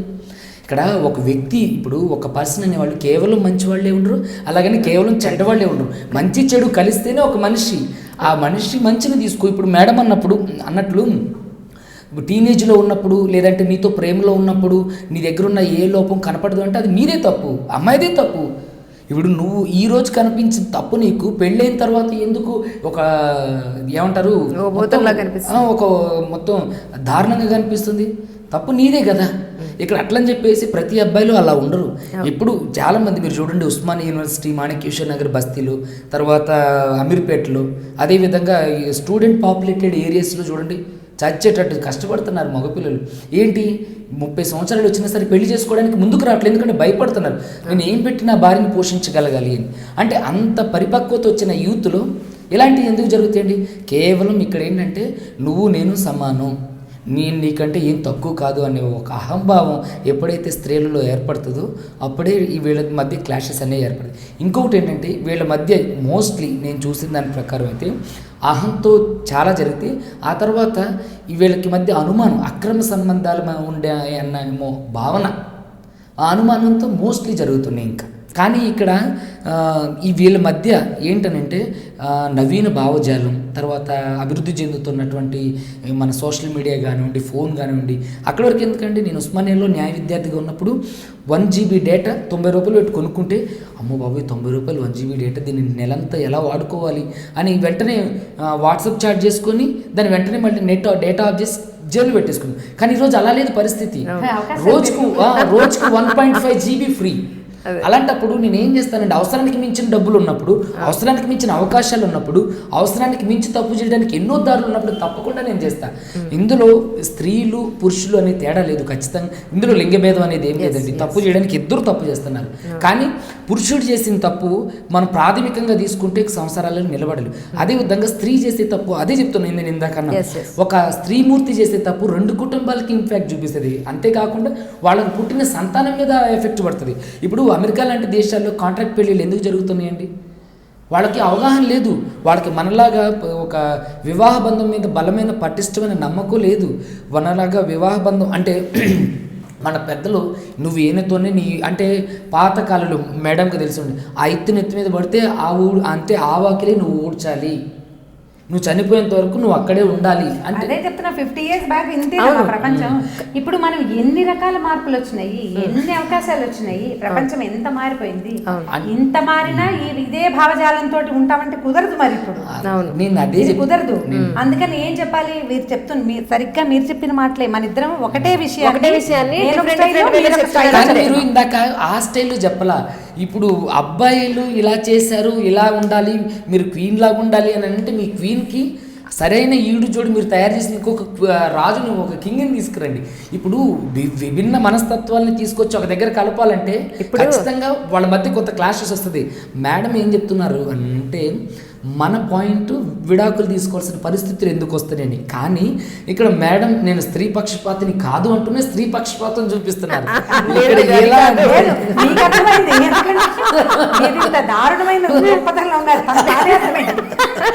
బాగానే అర్థమైంది. కాదు కాంప్రమైజ్ అయ్యి ఉండాలి అన్న పాయింట్ మీరంటే ఇప్పుడు చాలా మంది లేడీస్ అనేది ఏంటంటే చెప్తున్నాను, అణిగి మణిగి ఉండటం అనేది రూల్డ్ అవుట్ అండి. అంటే నేను ఏమంటానంటే ఒకనొకప్పుడు ఇలాంటి పరిస్థితులు ఉండబట్టే ఈ రోజు ఇంత రివల్యూషన్. ఎందుకు అణిగిమణిగి ఉండాలి? నాళ్ళు నీ డెసిషన్ తో సంబంధం లేదు, అసలు నీ ఇంటి పేరు మారిపోయింది, నీతో అసలు ఏం పని లేదు, తెచ్చింది వండిపెట్టు, అన్ని మోసుకుని వాడింట్లో కూర్చో అన్న పరిస్థితుల్లో నేను రమ్మన్నప్పుడు రా, పొమ్మన్నప్పుడు పో, కొడితే పడు, ఇంకేమైనా చేస్తే ఊరుకో అంతే అన్న పరిస్థితుల నుంచి ఈ రోజు రావడానికి కారణం ఏంటి అని అంటే అదే కదా, అదే అసంతృప్తి. దాని గురించి కాదంటారా? ఆ సందర్భాలు జరిగినప్పుడు వైవాహిక జీవితాలు ఎలా ఉన్నాయి, ఇప్పుడు నవీన భావజాలం వచ్చి ఇప్పుడున్న పరిస్థితి ఇప్పుడున్న వివాహ వ్యవస్థ ఎలా ఉందండి చెప్పండి. అప్పుడు అసలు అవకాశం లేదండి. అప్పుడు లాయర్ తోటి మాట్లాడాలి, ఒక పోలీస్ స్టేషన్ కి వెళ్ళాలంటే భయపడి చచ్చే ప్రపంచం అది. అవును. ఇప్పుడు ఊరికేమో భార్య భర్త పోట్లాడుకుంటారు, అమ్మాయి వెంటనే ఫోన్ చేసేసి Yes, 100కి yes. ఫోన్ చేయి 5 నిమిషాల్లో వచ్చేస్తారు. వచ్చేసిన తర్వాత బోల్డ్ అంత తతంగం జరిగిపోతుంది. నీకు ఇన్ని అవకాశాలు ఉన్నప్పుడు అవును, ఈవెన్ జుడిషియరీని కూడా మిస్యూజ్ అది చేసుకునే ఇప్పుడు పరిస్థితులు ఉన్నప్పుడు ఒక పిల్లి దానికి విసుగొచ్చింది, అది వెళ్ళిపోవాలనుకుంటే కిటికీల నుంచి వెళ్ళొచ్చు, గుమ్మల నుంచి వెళ్ళొచ్చు, చిన్న కంత కనపడుతున్నాయి 7 కంతలు, ఏదో ఒక కంతల నుంచి అది బయటికి వెళ్ళిపోవచ్చు. నువ్వు కొట్టక్కర్లా దానికి వెళ్ళిపోవాలని ఒక మూడు కలిగిస్తే సరిపోతుంది. అలాంటి ఇన్ని అవకాశాలు ఉన్నప్పుడు అణిగిమణిగి ఉండటము, ఆదాము అవ్వదాకా మనం వెళ్ళలేకపోతాం. ఎందుకంటే ఇప్పుడున్న ప్రపంచము పూర్తిగా మారింది. ఇప్పుడు మనం ఏం చేయాలంటే మిగిలిన ఇతర దేశాల్లాగా మన దేశం పూర్తి విడాకుల దేశం అయిపోకూడదంటే పెళ్ళిళ్ళు చేస్తున్న పేరెంట్స్, పెళ్లిళ్ళు చేసుకుంటున్నటువంటి అమ్మాయిలు అబ్బాయిలు, ఇప్పుడు మనం పాతకాలపు డిస్కషన్ మనకు అక్కర్లేదు. ప్రెసెంట్ కండిషన్ మనం దీనికి ఏం చేయాలి ముందు మీరు ఆలోచించుకోండి. ఒకరిద్దరు పెళ్లి చేసుకోదలుచుకున్నారు, అసలు మన ఇద్దరికి కంపాటబిలిటీ ఉందా? వీళ్ళ ఫ్యామిలీలో పైగా నువ్వు నేను పెళ్లి చేసుకోము, వాళ్ళ ఇల్లు మన ఇల్లు కలుస్తుంది. 2 కుటుంబాలు, 2 వేరు ఏమనాలంటే వెనకాల ఇవి దాన్ని ఏమన్నా 2 పూర్తి విభిన్నమైన ప్రపంచాలు కలవడం కదా. ఇప్పుడు నేను ఇందులో అడ్జస్ట్ అవ్వగలనా లేదా? అడ్జస్ట్ అవ్వలేను, నాకు కానీ వీడు నాకు కావాలి అంటే దీన్ని కట్ చేసుకోవాలి. నువ్వు అడ్జస్ట్ అవ్వగలిగే ప్రపంచంలో ఉన్న వాడిని సెలెక్ట్ చేసుకుంటే నీ ఈజీగా ఉంటుంది. అంతేగాని ఈ బొమ్మ చిన్నప్పటి నుంచి నేను ఆడుకున్నాను నాకు ఇదే కావాలి ఇలాంటి పొసెసివ్ మెంటాలిటీ ఉంటే రేపొద్దున ఈ పొసెసివ్నెస్ కుదరదు. ఎక్కడ వాళ్ళే ఎక్కువగా విడాకులకి పరిగెట్టేస్తున్నారు, ఉండలేకపోతారు అక్కడ, అది ఇబ్బంది అవుతుంది. మనం పెళ్ళిళ్ళు చేసేటప్పుడు కానీ పేరెంట్స్ కానీ చేసుకునేటప్పుడు కానీ ఈ రేపు రాబోయే పరిస్థితి అనేది ఒకసారి ఆలోచించుకుని దాని మీద డిసైడ్ అయ్యి అప్పుడు ముందుకు వెళ్ళండి. ఇప్పుడు ఇలా విడాకులకి దారి తీయటానికి ఏంటంటే ఇద్దరిలోనూ తెగేదాకా లాగుతారు, లేదా ఒకళ్ళే లాగేస్తారు. అయితే వాళ్ళు కానీ లేకపోతే వీళ్ళు కానీ. ఈ మధ్యలో పేరెంట్స్ లేరని అనుకోవడానికి వీల్లేదు. అబ్బాయి పేరెంట్స్ ఉంటారు, అమ్మాయి పేరెంట్స్ ఉంటారు. అమ్మాయి పేరెంట్స్ ఏమో మా పిల్ల తగ్గేదేలే అనుకుంటారు, లేదా మా పిల్ల తన్నులు తింటుంది. ఒక్కొక్క చోట అమ్మాయి తన్నులు తినాల్సి వస్తుంది, అంత చదువుకున్న లొంగు ఉండాల్సి వస్తుంది, చాలా సమాధాన పడాల్సి వస్తుంది, సమాధానం పడలేకపోతారు.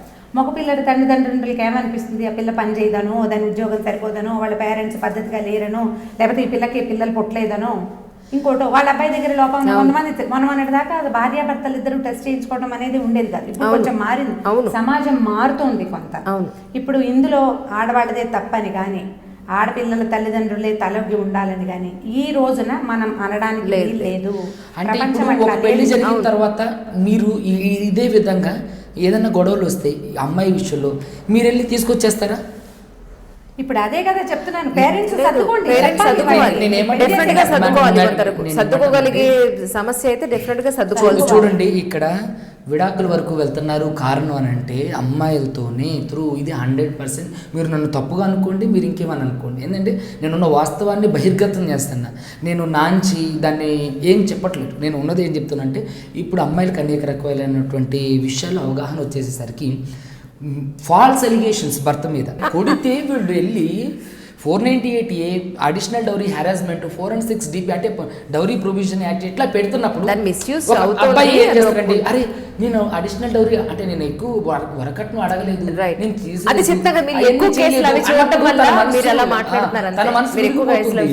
వెళ్ళి ఏదో సాధించేస్తా నేను నా భర్తనికి ఆపోజిట్ గా వెళ్ళిపోయానంటే చూడండి, గొడవలతో కొట్టాట్లతో భార్య గానీ భర్త గానీ ఏం సాధించలేరు. నేను భార్యని భర్తను కొట్టమని నేను ఏ వేదిక ద్వారా చెప్పలా. చూడండి, నేను అట్లా భార్యని భర్తను కొట్టమంటే నేను భార్య అంటే ఆడవాళ్ళ గురించి ఎందుకు అంటే పోరాటాస్తాను, నేను అట్లంటలేదు. ఒకవేళ కొడితే వాళ్ళ మధ్య జరిగిన సంఘటన ఇలాంటిది ఏదైనా జరిగితే వీళ్ళు ఏంటి వెంటనే 498A 406 DP యాక్ట్, గృహహింస, అవిహింస, ఇవన్నీ జీవహింస అన్నీ పెడుతుంటే వాడికి ఏమనిపిస్తుంది, అబ్బాయి అనే ఒక అబ్బాయికి అంటే వాడు జడపదార్థమే. ఎందుకంటే మీరు చూడండి, ఇటీవల కాలంలో పేపర్లో ఇతను నాతో స్నేహం చేసి నన్ను వదిలేశాడు అని గర్భవతులు, చంటి పిల్లల తల్లులు మంది ఫైట్ చేస్తున్నారు.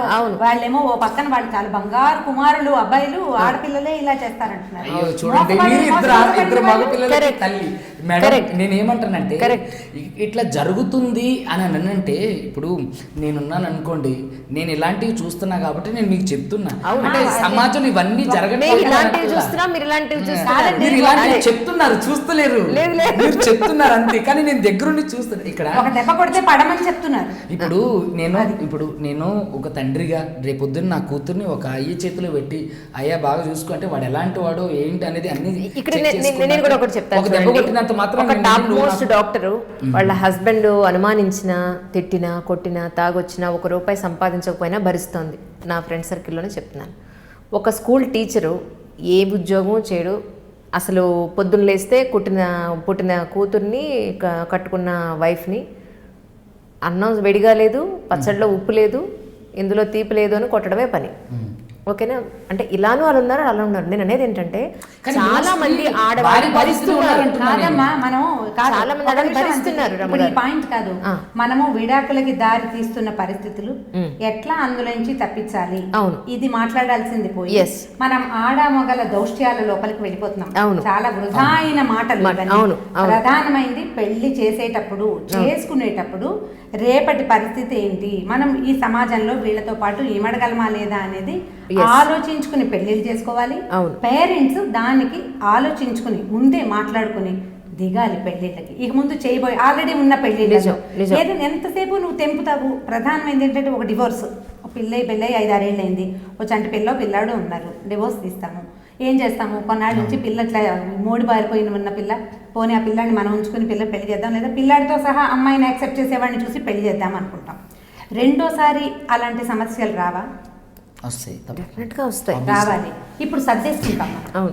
ఇప్పుడు ఏం చేస్తాం, ఇంకా ఎన్ని పెళ్లిళ్ళు చేసుకుంటాము, ఎన్నిసార్లు అమ్మ వాళ్ళ దగ్గరికి వెళ్తామని అమ్మాయిలు సర్దుకుంటారు. పేరెంట్స్ కూడా ఇంకా వీళ్ళకి ఓపిక అయిపోతుంది, పెద్దవాళ్ళు అయిపోతారు కదా.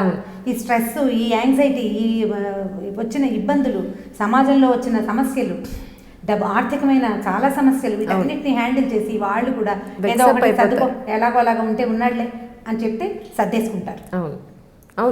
అల్టిమేట్లీ ఆ సర్దేసుకునేది ముందే సర్దుకోవచ్చు కదా అనిపిస్తుంటుంది.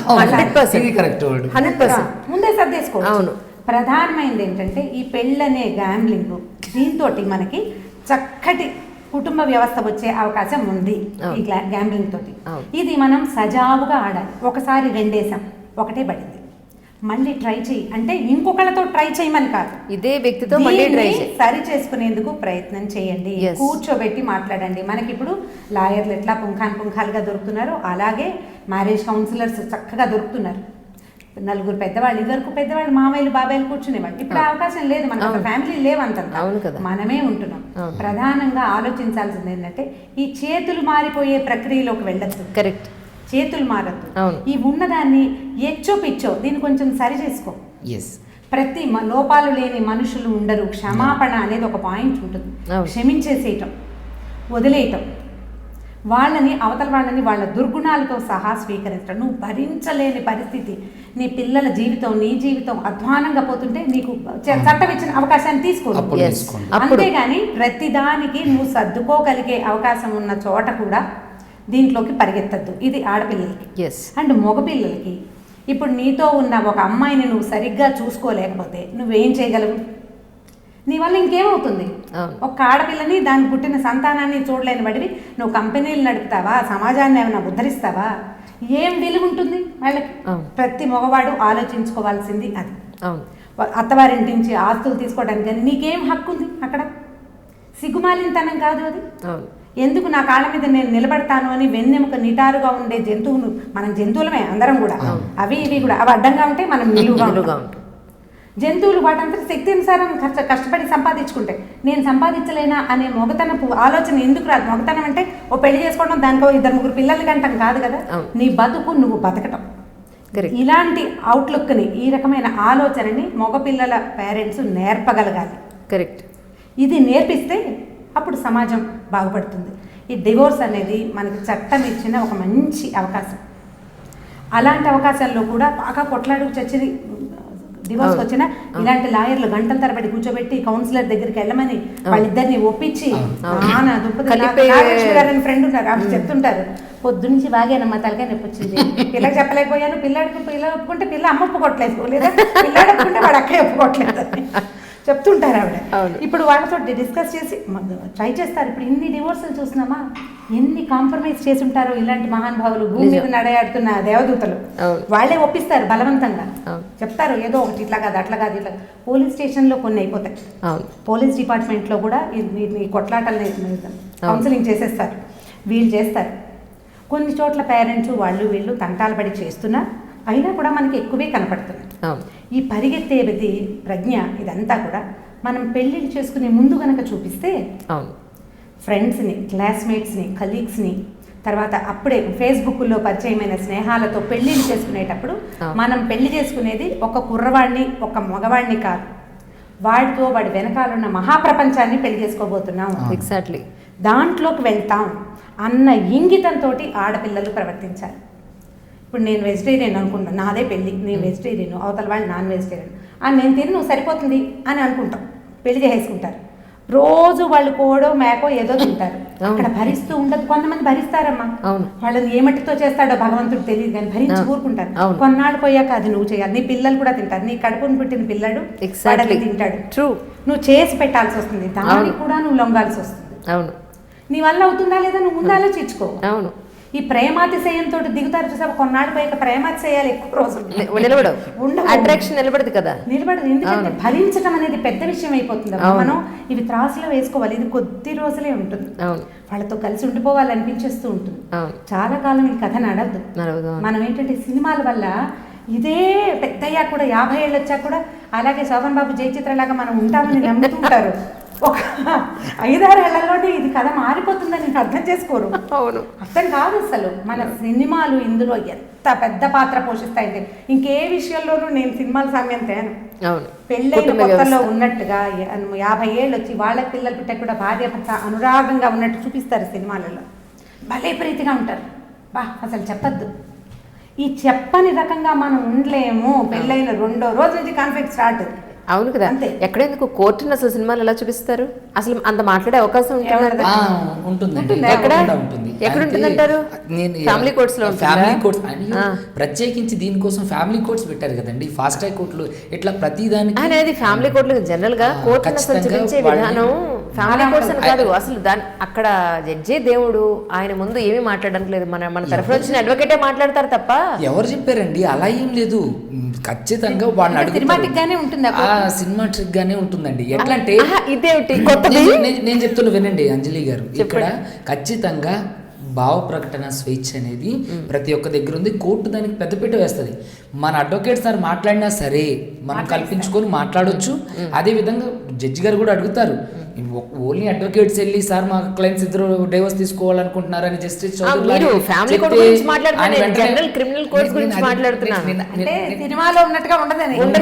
ఖచ్చితంగా వాళ్ళకి వాళ్ళ భావాన్ని వ్యక్తీకరించే అవకాశమే కోర్టు ముఖ్యంగా వాళ్ళకి ప్రాధాన్యత ఇస్తుంది. అడ్వకేట్స్ మాట్లాడేది ఓకే, కానీ ఒక విడాకులు తీసుకోవాలనుకున్నప్పుడు అడ్వకేట్ చెప్పి రిప్రజెంటేషన్ చేసిన తర్వాత కూడా అడుగుతారు. ఏ కేసులోనైనా సరే చూడండి, మీరు ఏదైనా మాట్లాడాలనుకున్నప్పుడు అడ్వకేట్ సార్ మాట్లాడినా సరే మీరు కూడా మాట్లాడొచ్చు, కోర్టు ఏం అబ్జెక్ట్ చేయదు. ఇక్కడ ఏంటంటే రిప్రజెంటర్గా, అంటే మీ తరపున ఒక వకాలత్ అనేది నేను వేయాలి కాబట్టి మీ తరపున కోర్టుకి నా వాదనలు వినిపిస్తాయి. ఇప్పుడు నేను ఒక టెక్నికల్గా నేను మాట్లాడే భాష మీకు రాదు, ఇంకోటి ఏంటంటే టెక్నికల్గా అంటే కోర్టు భాష మీకు రాదు, నార్మల్ వ్యక్తికి రాదు. సో దాన్ని నేను రిప్రజెంటేషన్ చేస్తున్నా. ఇక్కడ లేని రిప్రజెంటేషన్ ఇట్లా ఉన్నదాన్ని జుడిషియరీ అంటే న్యాయ వ్యవస్థ ప్రకారంగా ఒక న్యాయవాది రిప్రజెంటేషన్ చేయాలని ఒక రూల్ ఉంది కాబట్టి దాని ప్రకారమే ఉన్నదాన్ని నేను ఆయనకు చెప్తా. అదేవిధంగా కొన్ని విషయాల్లో నేను చెప్పలేకపోతే ఆ విషయాలు కూడా ఆయన కల్పించుకొని చెప్పొచ్చు, సినిమాటిక్గానే ఉంది. ఇక్కడ మేడం అన్నట్లు చాలా చక్కగా చెప్పారు, ఆడపిల్లవాళ్ళు ఇది ఇందాక చెప్పినట్లుగా. అదేవిధంగా నేను ఏమంటున్నానంటే విడాకులు తీసుకోవడానికి దోహదమయ్యే కారణాలు ఖచ్చితంగా ఆర్థిక పరిస్థితులు, అభివృద్ధి చెందినటువంటి ఆలోచనలు ఇవే. ఇప్పుడు అమ్మాయి సమానంగా సంపాదిస్తుంది, అబ్బాయి సమానంగా సంపాదిస్తుంది. అప్పుడు అమ్మాయి తను మాట పడాల్సిన పరిస్థితి లేదు. నా కాళ్ళ మీద నేను నిలబడుతున్నాను, నువ్వే గొట్టం గడివి, నీ మాట నేను అసలు వినను అనే అమ్మాయిలే బయటకు వచ్చి తీసుకుంటున్నా. ఈరోజు చూస్తే 2 పెద్ద సెలబ్రిటీస్ తీసుకున్నారు 18 ఏళ్ళ వైవాహిక జీవితానికి మేము ముగింపు పలుకుతుంటాం అని చెప్పేసి. అంటే అదేంటో వాళ్ళు దాన్ని కూడా సెలబ్రేట్ చేసుకుంటున్నారు. ఎంత దౌర్భాగ్యం స్థితిలో పడిపోయినా చూడండి. అంటే నేనేమంటాను, వివాహం జరిగేది ఏంటి, నువ్వు సెలబ్రేట్ చేసుకున్నావు అంటే ఓకే. అదేవిధంగా నువ్వు డివోర్స్ని కూడా ఎంజాయ్ చేస్తున్నారు అని అంటే ఇక అది ఎంత అంటే ఇప్పుడు అందులో పాయింట్ ప్రధానమైనది సెలబ్రిటీలు వాళ్ళు ఓపెన్గా చెప్పుకున్నారు. మనం మామూలు వాళ్ళం, ఒక middle class, upper middle class, పోనీ పర్వాలా కొంచెం బాగానే ఉన్నాం. సమాజంలో మా పిల్ల డివోర్స్ తీసుకుంటుంది అని సింపుల్గా పేరెంట్స్ కానీ, మా అబ్బాయి డివోర్స్ తీసుకుంటున్నాడని అబ్బాయి తల్లిదండ్రులు కానీ ఓపెన్గా చెప్పుకోగలిగే సమాజం వచ్చేసిందా మన దగ్గర? రాలేదు, ఇంకా రాలా. సిగ్గుపడి చాలా రోజులు దాచిపెడతాం. ఎప్పటికో నిదానంగా మన చుట్టాల్లోకి పంపించి నిదానంగా చెప్పుకుంటాం. అంతేగాని అయిపోయింది మేము చేసేసాము అని ఒక పబ్లిక్ స్టేట్మెంట్ ఇచ్చి మన వాట్సాప్ గ్రూప్లో పెట్టాం. మనం మా పిల్ల డివోర్స్ తీసుకుంటోంది అని పెట్టలేకపోతున్నాం. అందులో ఏదో తప్పు పొరపాటు ఉందని మనకే అనిపిస్తూ ఉంటుంది కదా. ఇంకా మనం అందులో ఉన్నాం. అంటే పాతకాలపు మన వివాహ వ్యవస్థ, మన కుటుంబ వ్యవస్థ ఇంకా అది ఎంతంటే వేప చెట్టు, మర్రి చెట్టు లాగా అత్యంత బలమైన వేళ్లు కలిగిన వృక్షం అది. మనం ఏం చేస్తున్నామంటే ఇలా రకరకాల వ్యవహారాలు బయట నుంచి వచ్చినవి మిగిలిన వాళ్ళని చూసి కాపీ చేస్తూ ఒక్కొక్క గొడ్డలి వేటుగా నరుక్కుంటూ పోతున్నాం. ఇంకా కొన్ని వేళ్ళు ఉన్నాయి మన సమాజంలో. ప్రధానమైనది ఏంటంటే వేళ్లను వదిలిపెట్టేసేయండి. ఇప్పుడు ప్రజెంట్ మనం ఉన్న కండిషన్లో మనకి మనమే దిక్కు. ఇప్పుడు మన ఇంట్లో మనకు పాజిటివ్ వస్తే మన అమ్మా నాన్న కూడా మన ఇంటికి వచ్చి అన్నం వండి పెట్టరు. కూతురు కూడా అమ్మా నాన్నకి ఏదైనా వస్తే, కూతురు కాదు కుమారుడు కూడా వెళ్ళి వాళ్ళ ఇంట్లో వాళ్ళకి ఏదైనా చూసే అవకాశం లేదు. బయట పెట్టి రావాల్సిన రోజు ఇది. ఈ పరిస్థితుల్లో నీకు నువ్వే దిక్కు. నీ ఇంట్లో నీతో పాటు ఉండే భార్య, నీ సంతానము మాత్రమే ఒక్క చోట ఉంటే, అది కూడా నీ కొడుకు అమెరికాలోను, కూతురు ఆఫ్రికాలో, మనం అంతా కలిసి ఒక్క చోట ఉంటే కాస్త నీ అన్నం వాళ్ళు నీకు ఇంట్లో చేయగలుగుతారు, సపోర్ట్ దొరుకుతుంది. మన పరిస్థితి అది అయినప్పుడు ఇప్పుడు ఈ లాక్కుంటే ఎలాగండి? లాక్కుంటే ఎట్లా, ఎలా కుదురుతుంది? ఇప్పుడు ఈ ఇంట్లో ఈ 4 గోడల మధ్య 2 సంవత్సరాలుగా మనం అందరం దొరికిపోయి ఉన్నాం. ఈ ఉన్న కుటుంబంలో వచ్చే ప్రాబ్లమ్ని మనం సెట్ చేసుకోవాలి. తెంపేసుకుని చెరుకో ఇల్లు చేసుకుంటామంటే చెరో చోట దిక్కుమాలిపోతాం కదా. అదే కదా. చాలా ఇళ్లలో అంజలి ఎంత బాధాకరం అంటే ఇలాంటి మాటలు మాట్లాడాల్సింది చాలా దుఃఖంగా ఉంటుంది. అమ్మా నాన్న చనిపోతే పిల్లలు వచ్చి మొహం చూసే పరిస్థితి లేదు, వాళ్ళని హాస్పిటల్ నుంచి ఇంటికి తెచ్చే పరిస్థితి లేదు, ఆ అస్థికలు తీసుకునేందుకు కూడా దిక్కు దివాణం లేని రోజులో ఉన్నాం. ఎందుకు ఈ కుటుంబం దొరికినటువంటి ఈ చిన్న దాన్ని, ఇదివరకు పెద్ద పెద్ద సమాజాలు మరి, ఇప్పుడు ఇంత చిన్న చిన్న న్యూక్లియర్ ఫ్యామిలీస్ అయిపోయి, దీన్ని తెంపుకోకండి, దీన్ని సరి చేసుకోండి, కూర్చొని మాట్లాడుకోండి, మారండి. ఎంతసేపు ఎదుటివాడు మారాలని భావించకూడదు. మార్పు అతను మారడు అని ఆడాళ్ళు అంటుంటారు. భర్త మారడు, అతను కూడా చెప్తాడు ఈమె మారదు అని. ఎందుకు దాన్ని ఇద్దరం కలిసి మారచ్చు కదా. ఇద్దరు కలిసి ఎందుకు ఒకళ్ళనొకళ్ళు ఎందుకు అర్థం చేసుకోరు? నన్ను అర్థం చేసుకోవట్లేదని అమ్మాయి, ఆ అమ్మాయి నాన్న అర్థం చేసుకోవట్లేదని ఈ అబ్బాయి, ఇట్లాగే కొట్లాడుకుంటూ ఉంటారు. వీళ్ళిద్దరికి వేరు భావాలు ఉంటాయి. కొన్నిటిని కలుపుకోండి, కాఫీ పాలు కలిపినట్టు. గిన్నెలో డికాక్షన్ గిన్నెలోనే ఉంటుంది, గిన్నెలో పాలు గిన్నెలోనే ఉంటాయి. రెండిట్లలో కొంచెం వేసి కాఫీ కలుపుకోవాలి మనం. ఇట్లాగే కదా ప్లాన్ చేసుకోవాలి. పెళ్ళి అంటే ఇది. మీరు ప్రధానంగా సర్దుకోవటానికి ప్రయత్నం చేస్తే దిక్కుమాలిన చావులు చావక్కర్లేకుండా కనీసం మనతో పాటు రెండో మనిషి, 4 లేదమ్మా, ఇప్పుడు పిల్లలు లేరు, ఇప్పుడు వైఫ్ హస్బెండ్ వాళ్ళకిద్దరే, పైగా ఈ 18 ఏళ్ళ వీళ్ళు ఎవరో విడిపోతున్న వాళ్ళు ఇంకొక 5-6 ఏళ్ళు పోతే వాళ్ళ పిల్లకి 22-23 ఏళ్ళు వస్తే దాని పెళ్ళి అయిపోతుంది. పిల్లాడు ఏ ఫారిన్ వెళ్ళిపోతాడు చదువుకోవడానికి, వీళ్ళిద్దరు మిగులుతారు. వీళ్ళేం చిన్న కూచి పాపాయిలు కాదు, 40 దాటేసాయి. ఇంకా ముందు అలాగే ఉంటారా? అమృతం తాగేమా మనం? వృద్ధాప్యం రాదా? జబ్బులు రావా మనకి? వాళ్ళమ్మా నాన్న వీళ్ళమ్మా నాన్న ఎలకాలం తోడుంటారా? ఉండరే. వృద్ధాప్యం నీకే 40 ఇస్తే వాళ్ళకి రావు 60లో 65. ఎవరు నీకు తోడు? భగవంతుడు ఇచ్చిన నేస్తం పెళ్ళి. ఆ పెళ్లితోటి ఎవడో ఒకడు ఆడ మగో నీకు తోడైతే వాళ్ళని కాపాడుకోవాలి. వాళ్ళలో ఏమైనా దుర్గుణాలు ఉంటే వాటిని సర్దుకోండి, మాట్లాడుకోండి. మాట్లాడుకునేందుకు అవకాశం ఉంది కదా. మీరు మాట్లాడించలేకపోతే ఫ్రెండ్స్, కజిన్స్, చుట్టాలు వాళ్ళ సహాయం తీసుకోండి. సోషల్ మీడియాలో ఫ్రెండ్స్ కూడా ఇందుకు కొంచెం సహాయం చేస్తారు. కాస్త వాళ్ళకి బుద్ధి చెప్పడానికో సరి చేయడానికో. వాళ్ళతో పాటు మీరు కూడా మారండి. అసలు ఒకళ్ళ నుంచి ఒకళ్ళకి ఏం కావాలి అనేది తెలుసుకోండి మొదట. ఎప్పుడు నాకు కావాల్సిందే కాకుండా నీకు ఎలాంటి అబ్బాయి కావాలి అంటే అమ్మాయిలు చెప్తుంటారు కళల రాజకుమారుడికి రాజకుమారి తొద్దు, నువ్వేమో మామూలుగానే ఉంటావు. పొద్దునే నిద్రలేవు, రాజమోహన్ గడటానికి కూడా 11 అవ్వాలి. రాజకుమారి కలగట్టు ఉంటుంది అమ్మడు. వాడికి కూడా అలాగే ఉంటుంది. అవతల వాడు మాత్రం తక్కువ తిన్నాడు, వాడికి ఉండవు బోల్డ్ ఊహలు. వాళ్ళు కూడా మళ్ళాగే సినిమాలు చూస్తారు కదా, సినిమాలు చూస్తారు, బోల్డన్ వీడియోలు చూస్తారు. పొద్దున్నే లేవగానే చక్కగా మొహాన్ని బొట్టెట్టుకుని తలకి పెట్టుకున్న పెళ్లి కూతురు ప్రతివాడు ఊహించుకుంటాడు. అవును, అది కావాల్సి వస్తుంది కదా. నాకేం కావాలి కాదు, నేనేమి ఇవ్వగలను అనేది చూపించండి ముందు. ఎస్, నువ్వు చూపించు, నీకేం వచ్చో, నువ్వేం చేయగలవో. నువ్వు అసలు రెండో వాడికి ఏమైనా చేయగలవా? నువ్వు భర్తకే ఏమి చేయబోతే రేపు పిల్లలకి ఏం చేస్తావు, సమాజానికి ఏం చేస్తావు, నీకు నువ్వేం చేసుకుంటావు? కలగంటాను తప్ప ఏం చేసుకోలేరు. ఆడమగ ఇద్దరు ఈ ఊహ చేయాలి. అవును, ఇది చేస్తే మనకి డైవర్స్లు ఎక్కువ బాబా. నిజం. ఇలా ఆలోచించుకున్న వాళ్ళు కొట్లాటలు వచ్చిన నాబోటి కౌన్సిలర్లకి, ఇంకా నేను ఎంత తక్కువ కేసులో నేను చేసేది, నెలకు 1-3-4 నెలలకు 2-3 కేసులు నాతో మాట్లాడేవాడు. నేనేం క్యాజువల్గా చేస్తాను, మామూలుగా సరదాగా చేసేది కదా. ఇప్పుడు నాలాంటి వాళ్ళ దగ్గరికి ఏ బోర్డు లేదు, ఏ క్వాలిఫికేషన్ లేని నాకే వస్తే, నిజంగా మంచి క్వాలిఫికేషన్ ఉండి ఇలా హ్యాండిల్ చేయగలిగే పెద్ద పెద్ద వాళ్ళు ఉన్నారా? వాళ్ళ దగ్గరికి ఎన్ని కేసులు వస్తున్నాయి? వీళ్ళంతా సర్దుకుంటున్నారు కదా. నిజం. నేనైతే సక్సెస్ఫుల్గా 10-12 పెళ్ళిళ్ళు సెటిల్ చేశానమ్మా. చేయగలిగాను. మాట్లాడడమే మాట్లాడండి, వాళ్ళతో మాట్లాడి వీళ్ళతో మాట్లాడి తలనొప్పి వస్తుంది. నా మొహం మీద ఇదివరకటికి ఇప్పటికి గీతలు పెరిగినాయి చూడండి. చెప్పి చెప్పటమే. మీరు ఎంతసేపు సెల్ఫ్కి పెద్ద పీట వేయటమే ఈ రోజు సమస్య. సెల్ఫిష్నెస్, నేను అనేది తప్ప మనం అనే ఊహ చేయటం. మనం అనే సినిమా చూస్తాం ఆనందంగా, కానీ జీవితంలో మనంకి ప్లేస్ ఇవ్వటం. దానికి ప్లేస్ ఇవ్వండి, ఈ గొడవలు తగ్గిపోతాయి. అదే మనం చేయవలసింది. That's such a great point అండి. కమింగ్ జనరేషన్స్ అందరికీ పెళ్ళి చేసుకోబోయే వాళ్ళకి, ఆల్రెడీ చేసుకున్న వాళ్ళకి, పిల్లలున్న వాళ్ళకి, ప్రతి ఒక్కటి రమ్మగారు అన్నట్టుగా సచ్ ఏ వాల్యుబుల్ పాయింట్. నిజంగా పెళ్లి చేసుకోబోయే ముందు ఒక్కసారి 1-10 సార్లు ఆలోచన చేసుకోండి. విడిపోవాలి అని అనుకోవడానికి ముందు పిల్లలు ఉన్నారా, ఒక కుటుంబ వ్యవస్థ బాగుంటే, అలాంటి కుటుంబాలు 10 ఉంటే ఆ సమాజం బాగుంటుంది, అలాంటి సమాజాలు ఉంటే దేశం బాగుంటుంది. సో కుటుంబ వ్యవస్థ విచ్ఛిన్నం కాకుండా ఉండాలని రమగారు మనందరం కోరుకుందాం. తప్పకుండా. Thank you so much ma'am. Subrahmanyam గారికి చాలా థ్యాంక్స్ చెప్పాలి. ఇవాళ నేను గొప్ప గొప్ప పాయింట్లు తెలుసుకున్నాను.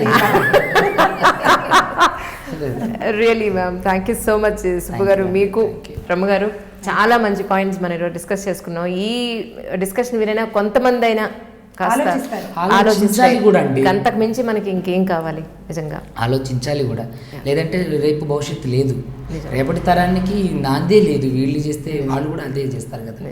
సో కాబట్టి ఖచ్చితంగా మేడం చెప్పినట్లు దాన్ని ఫాలో అయితేనే ఒక అంటే అందమైనటువంటి కుటుంబ సమాజాన్ని, అదేవిధంగా ఈ మిగతా అంటే అంచెలు దాటిన ఆనందంతో మనం బయటకు వెళ్ళగలగాలి. Such a great point, ma'am. Really, thank you so much for your coming. Thank you.